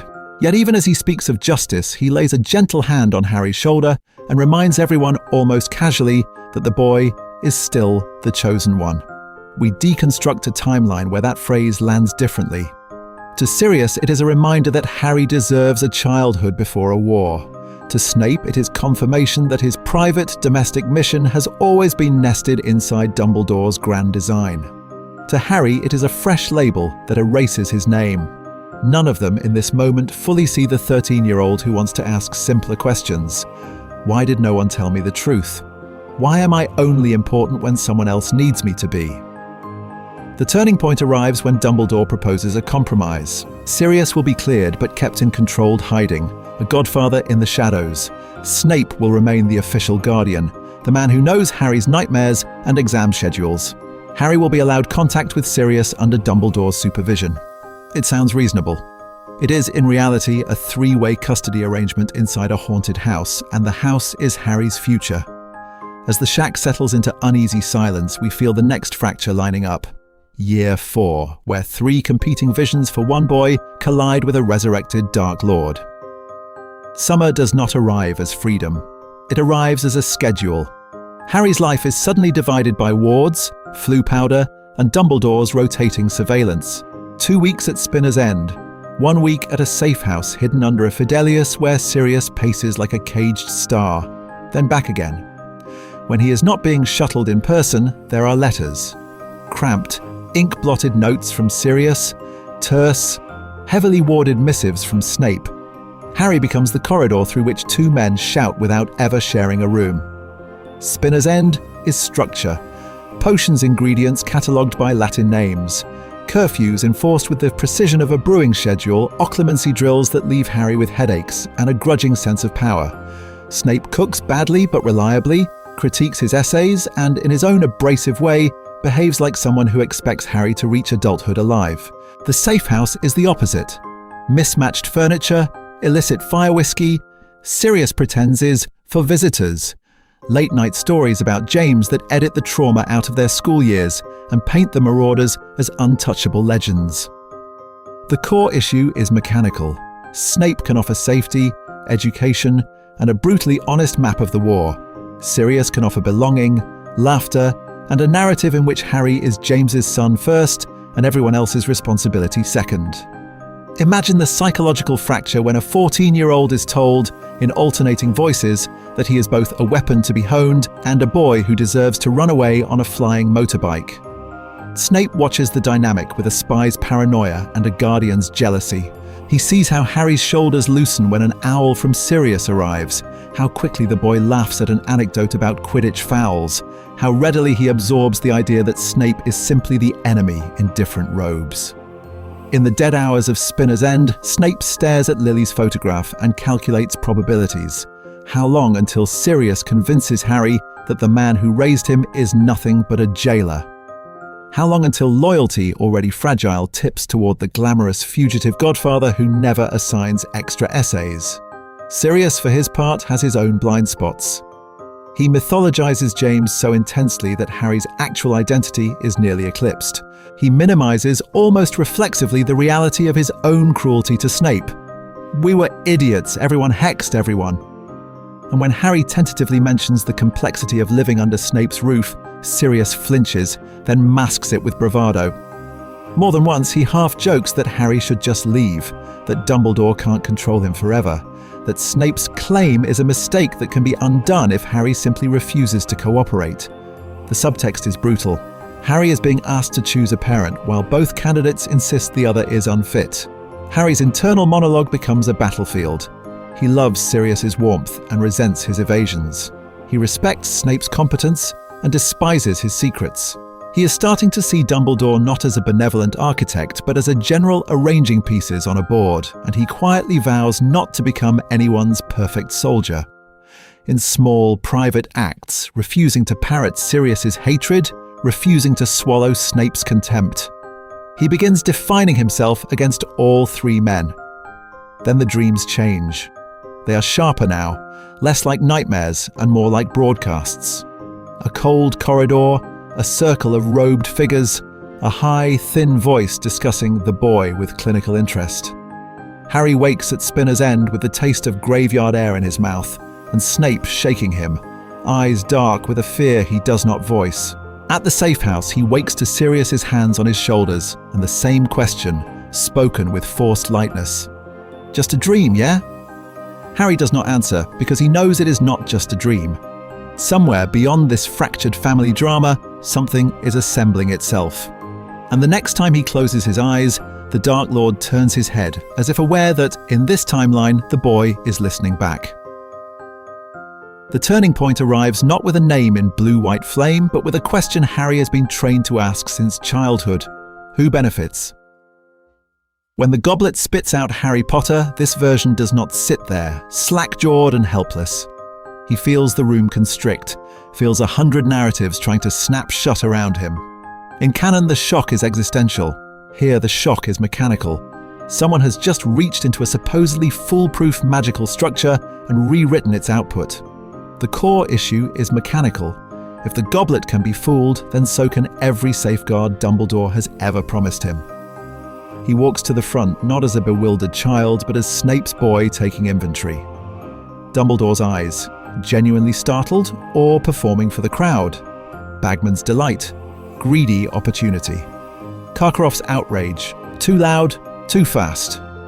Harry notes it all, filing away reactions like ingredients on a lab bench. Imagine the psychological fracture of realizing in real time that you are simultaneously a student, a symbol, and, very possibly, a piece on someone else's board. Back in the dungeons, the dynamic is uglier. Snape is livid in a way Harry has only seen twice, the night he learned of the prophecy's existence and the night Sirius nearly died at the Ministry's hands. Now those traumas intersect. Snape brews, of course, brews healing balms, focus drafts, discreet antidotes for accidental sabotage. But he also stalks Dumbledore's office, arguing that Harry should withdraw even if it detonates the tournament, the school, and the headmaster's reputation in one scandalous blast. Dumbledore refuses. The contract is binding, the political reality delicate, the usual litany. We deconstruct a timeline where Snape is no longer content to scowl from the sidelines. He feeds the headmaster information from Slytherin House, then returns home to Harry and, in quieter moments, admits the subtext is brutal. "They will watch you bleed," he says, and call it tradition. Sirius, hearing the news from the shadows of Grimmauld Place, takes a different line. Where Snape sees magical mechanics and lethal risk, Sirius sees yet another adult game played with James Potter's son at the centre. His letters are sharper now, edged with a protective fury that barely hides his own guilt. He urges Harry to use the tournament as leverage, demand to know why Voldemort's dreams are in his head, why Snape stiffens at the word prophecy, why Dumbledore keeps insisting that Harry's survival matters in ways no one will define. Harry does not yet know the exact wording, but he has pieced together enough from half-finished arguments and abruptly silenced conversations.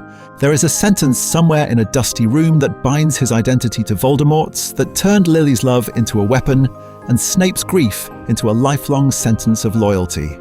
The prophecy hangs over every task briefing, every whispered strategy between his two fractured father figures. And then Harry does something canon Harry never truly does. He reframes the game.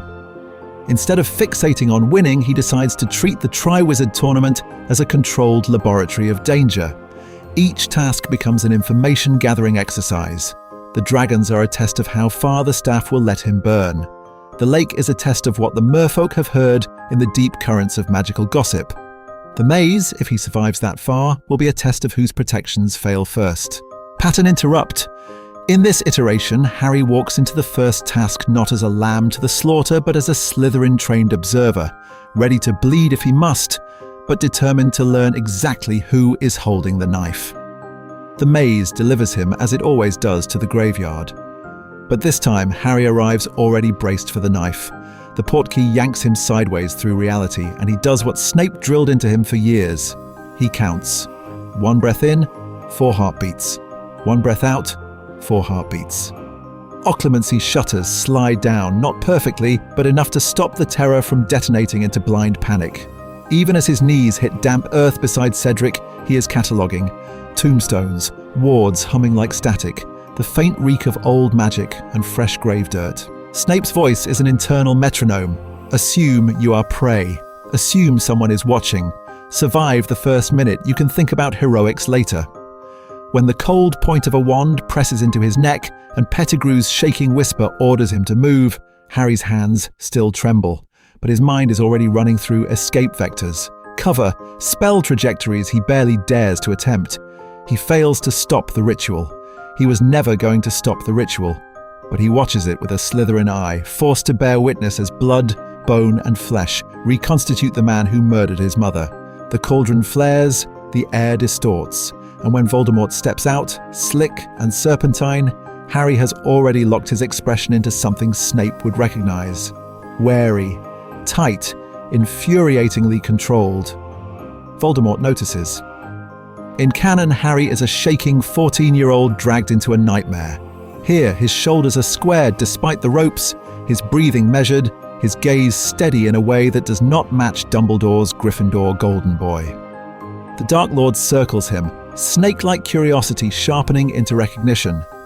This is not just the boy who lived. This is a boy who has been taught how to stand in front of power and not flinch. Severus has been busy, Voldemort muses almost idly. The subtext is brutal. He toys with his wand, watching Harry the way a Legilimens watches surface thoughts. Your occlumency is embryonic, but present. Tell me, Harry, did he teach you to bow or to kneel? The turning point arrives when Voldemort stops addressing the legend and starts dissecting the dynamic. He speaks of Snape's divided loyalties with surgical precision.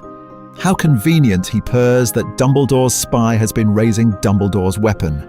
How efficient to groom Lily's son in secret, to sharpen him on trauma and half-truths until he is the perfect instrument.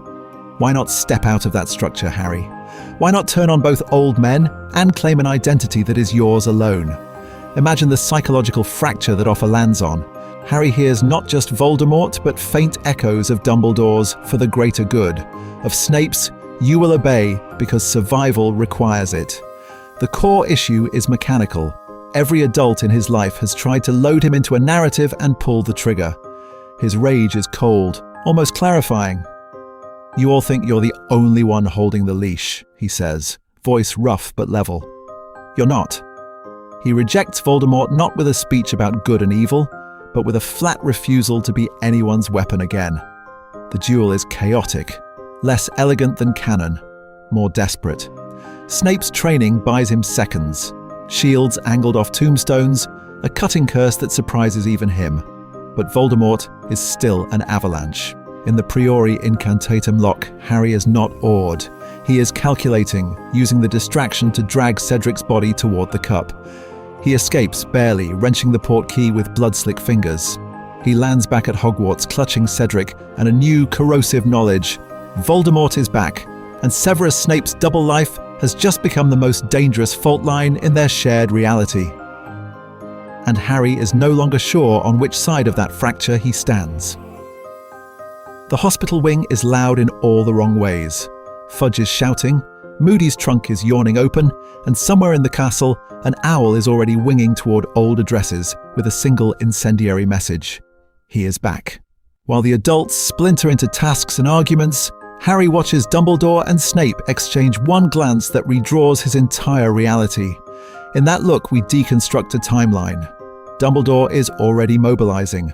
Old names, old debts, old houses. Grimmauld Place is reclaimed. The Order of the Phoenix reassembled like a half-forgotten weapon, dragged from the attic.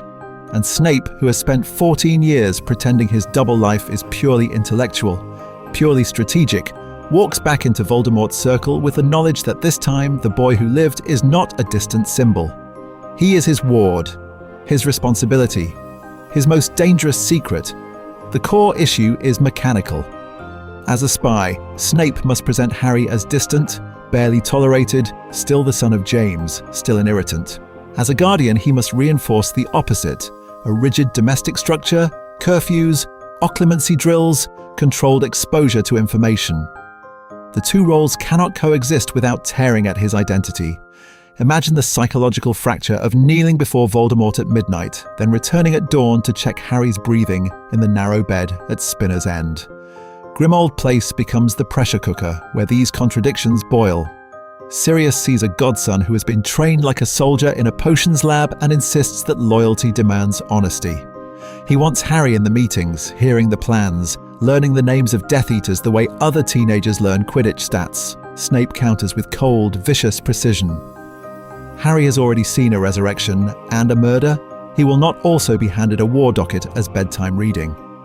Dumbledore hovers between them, wanting Harry prepared but not yet fully weaponized. Harry, predictably, refuses the role of protected asset.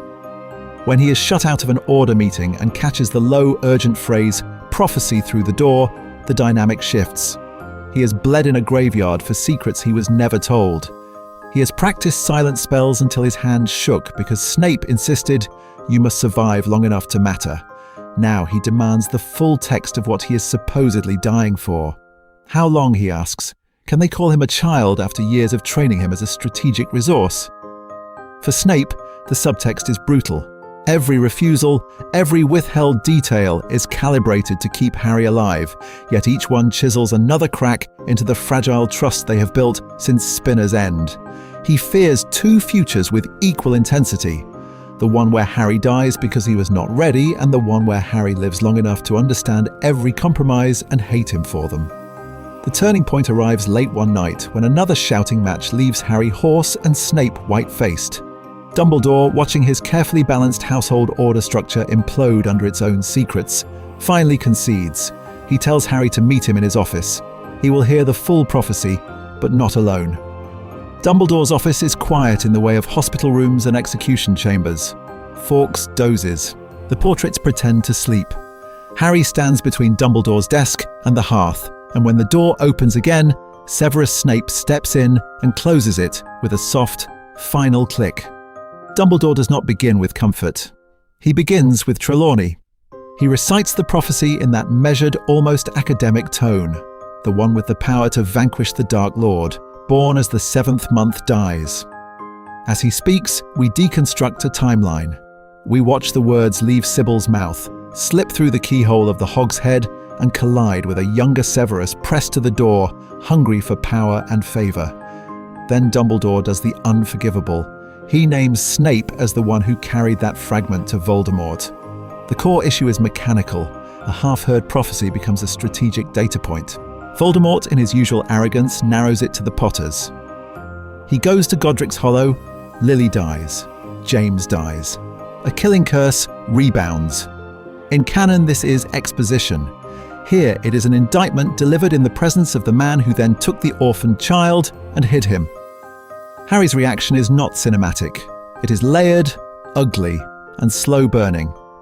First comes rage at Dumbledore because the structure of their relationship has always been asymmetric. Dumbledore, omniscient, Harry managed. How many years, Harry demands. Did you know that a sentence spoken before I was born dictated my life and you said nothing?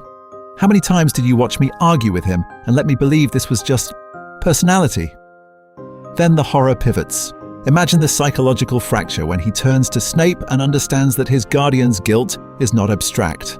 This is not survivor's guilt or the melancholic loyalty of a man who loved Lily from afar. This is causality.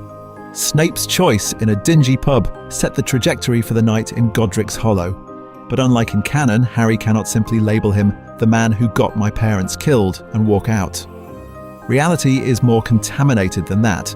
This is the man who brewed his fever drafts, who drilled wand movements until midnight, who stood in the doorway at Spinner's End every time an unfamiliar owl approached, wand already in hand. The subtext is brutal.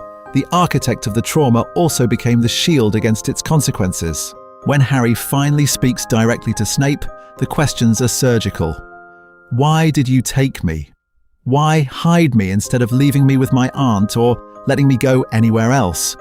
Was I ever Harry to you, or just Lily's eyes, and your own guilt walking around in a smaller body? Snape's answers are halting, defensive, honest in the worst ways. He speaks of Lily's plea, of Dumbledore's plan, of his own inability to watch another child be fed to prophecy and politics. He does not excuse, he contextualizes. It is not enough. Here's the pattern interrupt. Harry does not forgive him, but he also does not reject him, does not storm out into some clean break. Instead, he draws a new, hard line. You raised me in secret because of a prophecy, he says. From now on, I decide what that prophecy means.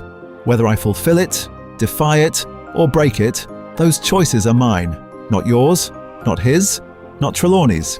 And for the first time, the power dynamic in this hidden household shifts, setting up a war where Harry is no longer a protected asset, but an autonomous actor. The power dynamic shifts inside that cramped, warded house, and with it, Snape's entire redemption arc begins to mutate. In canon, he is allowed the luxury of distance, bitter teacher by day, secret guardian by night, his loyalty revealed only in a carefully curated pensive montage after his death. Here, there is no such elegant edit. His guardianship is visible, messy, and happening in real time. In the original timeline, we deconstruct a timeline where Snape's story is almost theatrical. The cruel insults, the occluded motives, the final gasp of, "Look at me." The audience is granted a clean emotional pivot, hate him, then mourn him. But raise Harry in secret, and the structure collapses. The same man who snarls at a first year in potions is now the one who bandages scraped knees, drills wand movements, and sits awake through Harry's nightmares about green light. The subtext is brutal. He cannot hide behind a role when the child knows exactly who brings him tea when he is ill. That proximity softens him in ways canon never permits. Imagine the psychological fracture of Severus Snape watching Harry flinch the first time he raises his voice, realizing he has reproduced the Dursleys' dynamic without their blood. Bit by bit, he is forced to confront his own cruelty as a learned reflex rather than an immutable identity. There are nights when he chooses gentleness instead, correcting an essay without sarcasm, explaining the mechanics of a shield charm with patient precision, praising a well-brewed calming draft. Crucially, his affection detaches from Lily's ghost. He stops seeing James's face and starts seeing the boy who insists on feeding a half-dead Kneasel in the alley behind Spinner's End. But every softening comes with a counterfracture. The core issue is mechanical. Snape is still the man who delivered the prophecy, still the one whose words set Voldemort on the Potters. Now, if Harry dies, it is not only the child he doomed, it is the child he raised. That weight is suffocating. His fear is constant, obsessive. He resents Sirius for the effortless claim he might have had, resents Dumbledore for every calculated risk, resents himself most of all. When Harry walks into danger, Snape is not a distant agent reporting to the headmaster. He is a guardian watching his own failure walk on two legs. And what happens when this reality surfaces? To the wider wizarding world, Snape's boy is a scandal that refuses simple categories. Some see a kidnapper who stole the savior from his legal guardians. Others, remembering whispers of the Dursleys' treatment, see a savior who intercepted a worse fate. The Ministry debates guardianship law and blood wards while the Prophet runs photographs of Harry at spinner's end, trying to decide whether the peeling wallpaper signals abuse or grim, unfashionable loyalty. In this version, Snape's redemption is not a neat reveal but an open case file. Every gesture is evidence for or against him, and no verdict is unanimous. Which raises the final, uncomfortable question. Does this Snape ever reach a point where he can forgive himself? Or does raising Harry only ensure that when he finally walks toward his death, he carries not just guilt, but something and someone he is terrified to lose? Snape's terror of losing Harry gives us the bridge into a harder question. Who exactly is the boy he has raised in the shadows of Spinner's End? In canon, Harry is a Gryffindor almost by instinct, a child who leaps before he looks. But in this reality, the hat meets a mind that has been trained to calculate. Snape's boy arrives at 11 with a Slytherin skill set, Occlumency drills disguised as focus exercises, an intuitive sense of leverage, a fluent understanding of how power moves through institutions, and a Ravenclaw-style education built on rigorous theory, annotated potions journals, and enforced reading. When the hat whispers, "Slytherin," Harry doesn't flinch. He negotiates. He chooses Gryffindor not because he fears darkness, but because he refuses to be weaponized by it. The result is a hybrid identity that does not slot cleanly into any house structure. In the common room, he strategizes like a Slytherin, revises like a Ravenclaw, and throws himself into danger with the same reckless compassion we recognize. He is the Gryffindor who knows how to lie convincingly to a teacher, the boy who can brew a calming draft in second year, yet still charges a troll if a friend is underneath it. The subtext is brutal. Hogwarts cannot categorize him, and he quietly learns not to expect to belong. This upbringing also rewires his moral compass. Snape has shown him repeatedly that the Ministry will ignore abuse, that Dumbledore will tolerate cruelty for the sake of a larger plan, that the Order of the Phoenix is built on necessary secrets. Harry grows up understanding that institutions lie, yet he also grows up with a man who, despite his bitterness, returns from every Death Eater meeting, bleeding but alive, because he promised Lily. So Harry's ethics crystallize around a hard line. Distrust systems, but protect people. He is more suspicious, more aware of manipulation, less likely to accept "for the greater good" as an answer, but he is still the child who will not let another body fall in his place. Family for this Harry is not blood. It is a negotiated ceasefire. Snape is guardian, jailer, and reluctant mentor. Sirius, once freed, is not a simple fantasy of escape, but a volatile claim on Harry's identity. James's friend versus Lily's mourner. The Weasleys offer warmth, but even there he feels the psychological fracture between guest and son. Dumbledore becomes a grandfatherly strategist, whose affection is real but never innocent. Every relationship is double-coded: affection and agenda, loyalty and leverage. When we deconstruct a timeline like this, the core issue is mechanical. Harry has been trained to see patterns. So when he learns about the prophecy, he does not hear destiny. He hears a problem statement. Voldemort marked him, therefore Voldemort must be stopped. That is a constraint, not a script. He studies Horcrux lore with the same intensity he once reserved for Snape's potion notes, mapping contingencies, searching for structural weaknesses in Tom Riddle's immortality. The turning point arrives when he realizes that neither can live while the other survives might be a description, not a command. Which leaves us with the final, destabilizing question.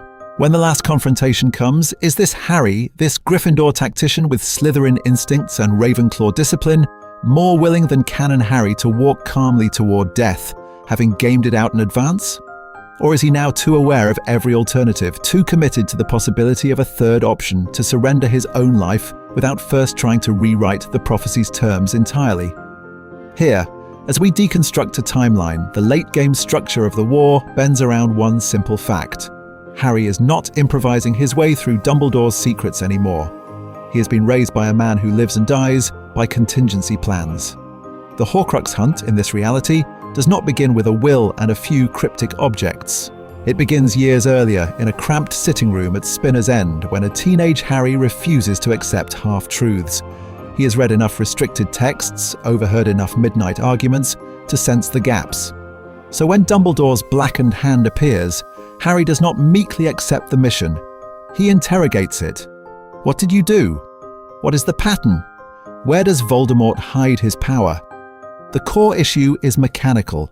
A boy trained in occlumency and forensic thinking will not walk into that cave without demanding the full schema of Horcrux theory. Snape, trapped between oath and guardianship, is dragged into the open far earlier. The locket's history, the ring, even the diary are laid out on a table, dissected like specimens under a professor's wand. This alters the sequence. Harry, already attuned to the psychic residue of dark magic after a childhood of controlled exposure, recognizes the cup in Hepzibah Smith's story faster, pushes harder on the mystery of the diadem, and questions the snake fixation around Nagini. The hunt becomes less a desperate scavenger chase and more a grim, methodical audit. It is still dangerous, but it is not blind. Then the Hallows enter the frame and the dynamic shifts again. A boy raised among potions and cursed artifacts has been taught a single, uncompromising rule: objects that promise power are lying. The Elder Wand in this context is not a temptation. It is a case study. Harry hears the tale and thinks of wand lore, of Snape's dry lectures on unstable magical feedback, on how power without psychological integration leads to fracture. He may still track the wand as a tactical asset, but he does not dream of it. The stone is different. The Resurrection Stone offers not power, but conversation, closure. Imagine the psychological fracture when a child who has grown up on second-hand stories of Lily and James realizes there might be a way to hear their voices, to compare Snape's bitter, guilt-soaked narrative with the reality of the dead. The subtext is brutal. He does not want domination. He wants arbitration between ghosts. Pattern interrupt. In this universe, it is entirely plausible that Harry seeks the stone not in the Forbidden Forest, but in the headmaster's office, confronting Dumbledore's portrait with a simple, devastating question. Did you ever intend for me to have this while I was still alive?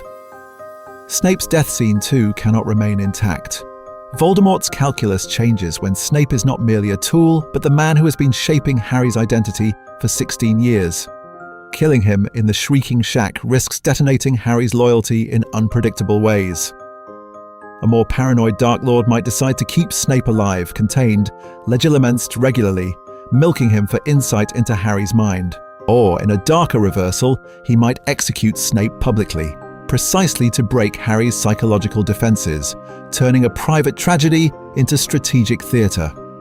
By the time the final confrontation comes, this Harry steps into the Great Hall with Occlumency shields already humming, not as a panicked teenager, but as someone who has rehearsed the emotional choreography of this moment.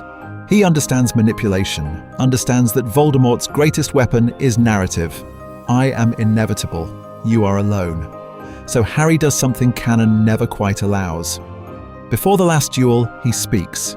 He tells the assembled Hogwarts students, the Order, and even the Death Eaters that Severus Snape raised him, that the man they feared, despised, or used as a double agent was, in reality, the architect of the boy who lived survival. He may even reveal Snape's memories preemptively, turning the pensive into a public reckoning rather than a posthumous confession.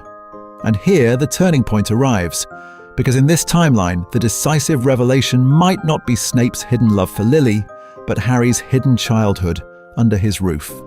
The wizarding world is forced to update its mythology in real time. The savior was shaped by a Slytherin. The villain was also a guardian, And if Harry chooses in that final moment to project his own memories outward, showing the cupboard that never was, the potions lab that became a nursery, the arguments, the cold meals, the rare, shattering moments of loyalty, then the last twist of this war is not about who loved Lily Evans. It is about who raised her son and what that reality does to everyone watching. The revelation does not arrive as a quiet article in The Prophet. It detonates in the middle of a war. Imagine the psychological fracture of a great hall already choked with smoke and fear, when Harry, blood on his face and Snape's memories still burning behind his eyes, lifts his wand not at Voldemort, but at the sky. He does what Dumbledore once did in a cave. He forces memory into the open. Only this time the pensive is public. Silver threads arc outward and the walls of Hogwarts become a screen for a childhood no one knew existed. Spinner's End cribs. Potions vials turned into toy blocks. A boy in oversized jumpers reciting ingredients instead of nursery rhymes. The boy who lived, unmistakably calling Severus Snape Guardian in a voice that has not yet broken. The turning point arrives in a single devastating sentence. Harry names him, not as Professor Snape, not as traitor, but as the man who raised him when the rest of the world believed he was behind a neat little hedge in Surrey. In that moment, the battle is fighting on two fronts, wands and narrative. Reality itself tilts. The Ministry's reaction in the aftermath is not noble. It is bureaucratic. The core issue is mechanical. Who signed the guardianship parchment? Where are the Ministry records of Harry's placement? Why do the Blood Ward documents for Privet Drive exist if Harry never slept a single night in that cupboard?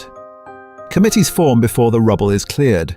There are inquiries into child endangerment, into illegal warding, into whether Dumbledore engineered an entire false legal structure to conceal Snape's decision. Was it kidnapping or rescue? That becomes the question, repeated in Wizengamot chambers and in pubs. One faction insists Snape stole a national symbol, depriving the Muggle relatives of their rights and the Ministry of Oversight. Another more quietly points out that those same relatives once tried to shake the magic out of Lily Evans and would have done worse to her son. The subtext is brutal. Nobody cared about Harry Potter's welfare until his childhood became political capital. Public opinion fractures along older fault lines. Traditionalists are horrified that the savior of the wizarding world was raised in the shadow of a former Death Eater, under the same roof where dark marks were once discussed over tea. Others are outraged for a different reason, that the neat story of the boy in the cupboard has been stolen from them. They like that narrative. It made their own inaction easier to bear. And then there is the third group, the largest and quietest, who are simply fascinated. They trade details as if they are collecting a new set of chocolate frog cards. Harry learning Occlumency at 10, Harry brewing before he can fly, Harry's divided loyalty between the headmaster who lied and the spy who lied differently. Harry inevitably becomes the gravitational center of the scandal. He could canonize Snape as a misunderstood saint or condemn him as an abuser who weaponized trauma in the name of protection. Instead, in this timeline, he does neither. He stands before the Wizengamot and describes cold meals, harsh words, and a hand that never quite struck him, but also never quite left. He recounts nights when Snape sat awake, wand in hand, because Voldemort was moving and the wards hummed with danger. He refuses to give them a clean hero or a clean villain. He offers a man. Today we deconstruct a timeline where that refusal becomes its own act of rebellion. Because once the Ministry has finished posturing and the Prophet has printed its screaming headlines, one question lingers like smoke over the reconstructed castle. Does this scandal permanently stain Severus Snape's legacy, or does it finally force the wizarding world to grow up and accept that some of its most effective protectors will always live in the grey? Does this timeline save more lives or break more people? We deconstruct a timeline like this, and the temptation is to declare it either a triumph of protection or a catastrophic ethical failure. But the reality is less merciful. It is a ledger written in blood and nightmares, and the ink never quite dries. On the surface, the arithmetic of lives looks promising. A Harry who has been drilled in Occlumency at 13, who understands Slytherin tactics and the structure of Death Eater power, does not walk blindly into the same traps. Cedric Diggory, for instance, does not die because Harry refuses to treat the third task as a school game. He treats it as a battlefield, warns Cedric about Portkeys, and insists they do not touch the cup together. Dumbledore, facing a boy who already knows the prophecy and has been conditioned by Snape to anticipate manipulation, does not need the astronomy tower spectacle. The stage death becomes strategically unnecessary, perhaps avoided entirely. Sirius is the more painful variable. A Harry raised in a house where Sirius is framed as both betrayer and victim learns to distrust the tidy narrative of Azkaban. He is less likely to sprint howling into the Department of Mysteries. The core issue is mechanical. This Harry has practiced defensive formations, not just disarming charms. He coordinates with the Order, forces backup, and the battle becomes a controlled extraction instead of a panicked rescue. In that version, Sirius may fall, but he does not fall through a veil because a 16-year-old charged first and thought later. Yet imagine the psychological fracture required to produce that level of discipline. This is a Harry who has heard every variation of "your life is leverage" since childhood. His trauma is not neglect in a cupboard. It is being turned into a living chess piece by the one adult who both loves him and cannot stop seeing Lily's corpse when he closes his eyes. The subtext is brutal. Snape's guilt is amplified daily. Every time he sharpens Harry's instincts, he is also sharpening the blade that will send the boy to die. The Order too does not escape unscarred. When the secret guardianship detonates, it poisons trust on contact. Molly Weasley, Remus Lupin, Minerva McGonagall, each must confront that Dumbledore sanctioned a hidden upbringing that looks uncomfortably like weaponization. Some fracture permanently. Others, forced to examine the ethics of prophecy, child soldiers, and Dumbledore's long game, become more honest, more effective, less sentimental. In an ironic twist, Snape's morally compromised parenting may expose the very truths that make the Resistance structurally stronger. Voldemort, facing a Harry who understands Slytherin language, is forced to adapt. The war stretches, becomes less one-sided, more chess match than slaughter. Fewer massacres, more targeted strikes. A cleaner final duel, perhaps, but a longer corridor of sleepless nights. So which world is kinder to Harry? The canon of blunt abuse and accidental courage, or this clandestine childhood of precision, loyalty, and engineered resilience? And which version of the war, if you had to choose, wins more cleanly at a price you could live with? Maybe that's the real trap of this alternate history, the illusion that we can simply choose the kinder world. Because beneath tactics and timelines lies the emotional pressure point, why so many people cannot stop imagining Harry Potter growing up in a potions lab instead of a cupboard. At its core, this is a rescue fantasy. In canon, no one meaningfully intervenes when a baby is left with people who will starve him of affection and basic dignity. But imagine the psychological fracture if, the moment Voldemort falls, one adult actually refuses to walk away. Not a perfect man, not a warm man, just someone who cares whether the child lives or dies, and acts. That scenario presses against a very real, very mundane longing that somewhere, somehow, the right adult might have stepped in for us. The subtext is brutal. We are not only saving Harry from the Dursleys, we are retroactively trying to save ourselves from every teacher, relative or authority figure who looked away. Snape, of all people, becomes the avatar of that impossible intervention. He is the last person you would pick from a catalogue of ideal guardians, which is precisely why the fantasy has power. If even he could not leave the child in the dark, then maybe no one truly had to. Layered over that is the allure of complicated love. Snape is canonically both Harry's tormentor and his unseen protector. We deconstruct a timeline where those two roles are not separated by castle walls and secret reports to Dumbledore, but by the kitchen table at Spinner's End. The same hand that grips his shoulder too hard also shields him from the dark mark at the window. The same voice that sneers about foolishness spends the night brewing fever potion. It is the fantasy that the person who hurt you might also have been, in some hidden way, keeping you alive. That dynamic is psychologically dangerous and yet emotionally magnetic because it mirrors real patterns. Abusers who pay the rent, cruel parents who also work 2 jobs, teachers who humiliated us but wrote the recommendation letter. The story does not excuse the harm, but it refuses to simplify the ledger. Love and damage coexist in the same narrow corridor. Then there is the question of family. In canon, guardianship is imposed by Dumbledore's unilateral decision and the invisible architecture of blood wards. In this scenario, the core issue is mechanical. Who actually shows up? Who feeds the child, teaches him magic, holds the line when Death Eaters circle? Chosen family and imposed family blur when Snape's claim on Harry grows not out of biology, but out of guilt, obsession, and shared survival. Over time, obligation ossifies into attachment.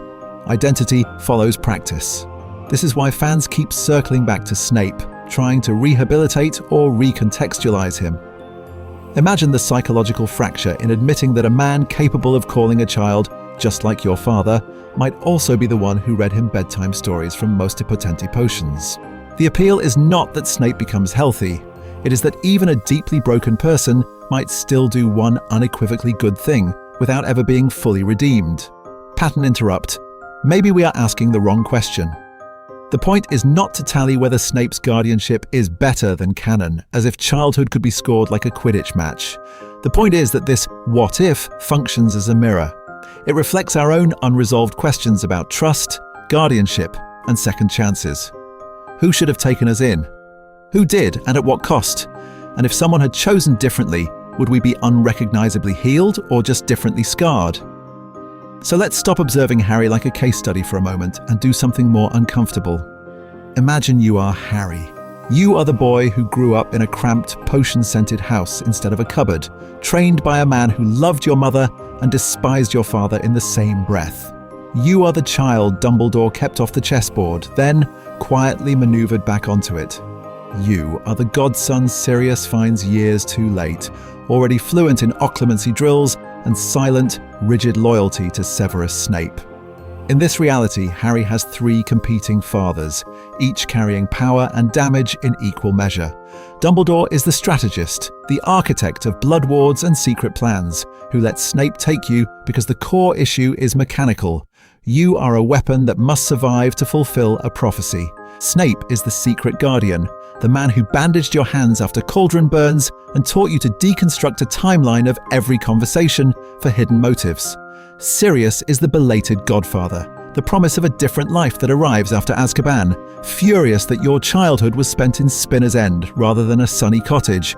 Now imagine the psychological fracture when the war ends. Voldemort is dead. The prophecy is fulfilled. For the first time, no one can order you back to safety. Where do you go? Do you stay in Snape's narrow warded home, the place where your identity was forged through discipline, sarcasm, and a bleak, consistent kind of care? Do you move in with a cleared Sirius who offers you a bedroom with a real window and no curfew, but who is, in truth, emotionally 12 years behind you? Or do you walk away from both, insisting on a small flat over Diagon Alley where you can decide who you are without anyone's portrait on the wall? And Dumbledore.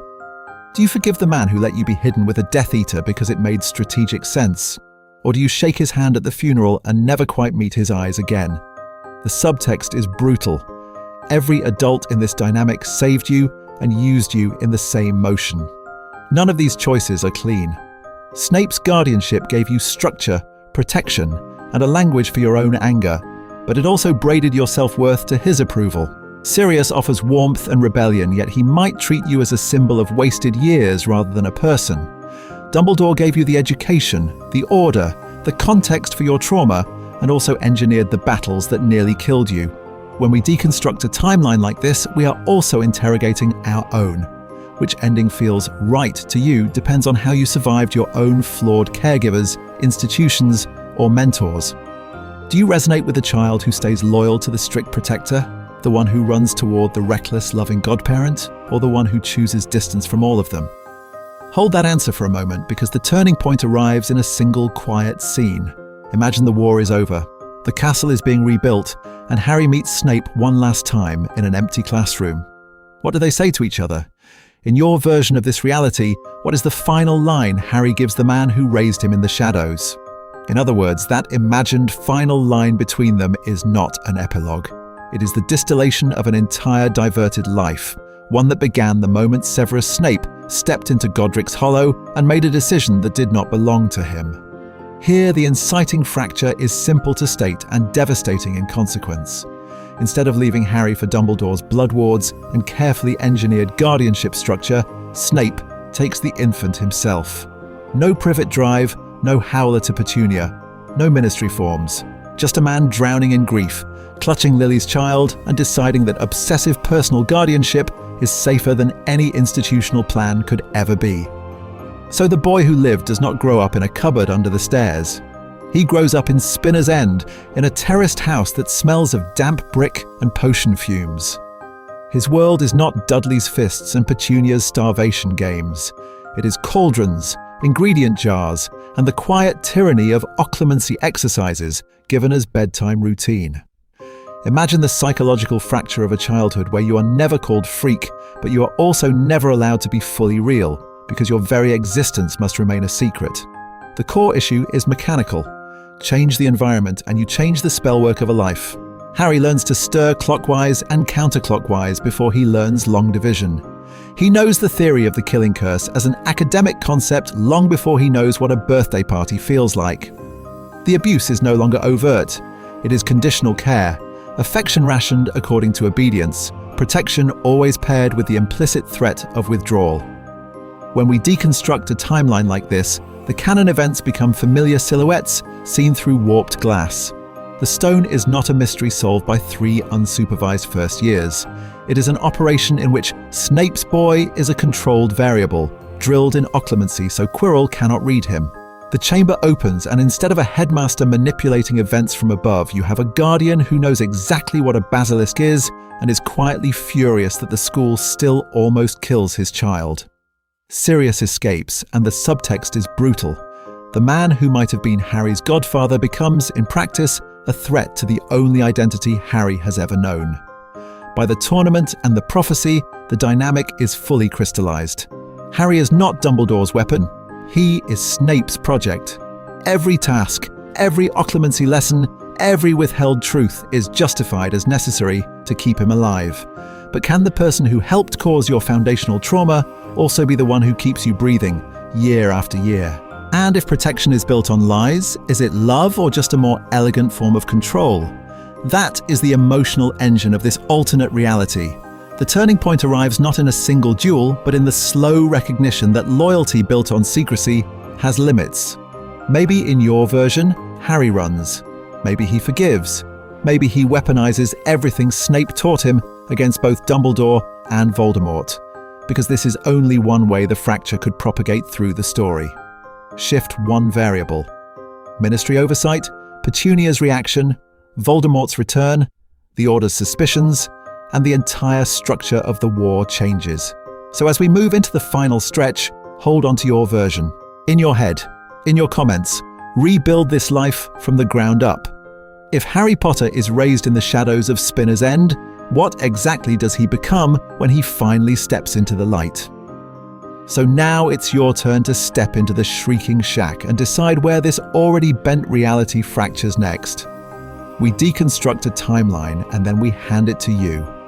If there is one moment you would rewrite inside this alternate history, which would it be? Does the turning point arrive after year 3 with the door of the Shrieking Shack hanging off its hinges and Sirius Black finally cleared? In your version, does Harry walk out of that room as Sirius's godson, legally transferred, leaving Spinner's End and Snape's rigid structure behind for a chaotic, dog-haired, sunlit life? Or does he stay exactly where he began, Snape's boy until the end, bound by loyalty, trauma, and a promise that has become his entire identity? In the comments, choose one. Be ruthless with the cause and effect. If Harry leaves with Sirius, what happens to Snape's fragile redemption, to Dumbledore's control, to Voldemort's interest in the stolen weapon? If he stays, what happens to Harry's capacity for forgiveness when he finally learns how thoroughly his life was engineered? I want you to get specific. Which scene in this version hit you hardest when you imagined it fully? The quiet, haunted Spinner's End nursery with potion fumes instead of lullabies. The Shrieking Shack reveal where Harry realizes the man who raised him is also the man who killed Dumbledore's trust. Or the prophecy confrontation, where child, spy, and headmaster finally speak the same brutal language of power and necessity. Name the moment. Tell us why. Then give them a line. One sentence you would put in Harry's mouth, or in Snape's, in a final post-war conversation when the Dark Lord is gone and there is nothing left but accounting. Does Harry say, You stole my childhood and saved my life in the same breath?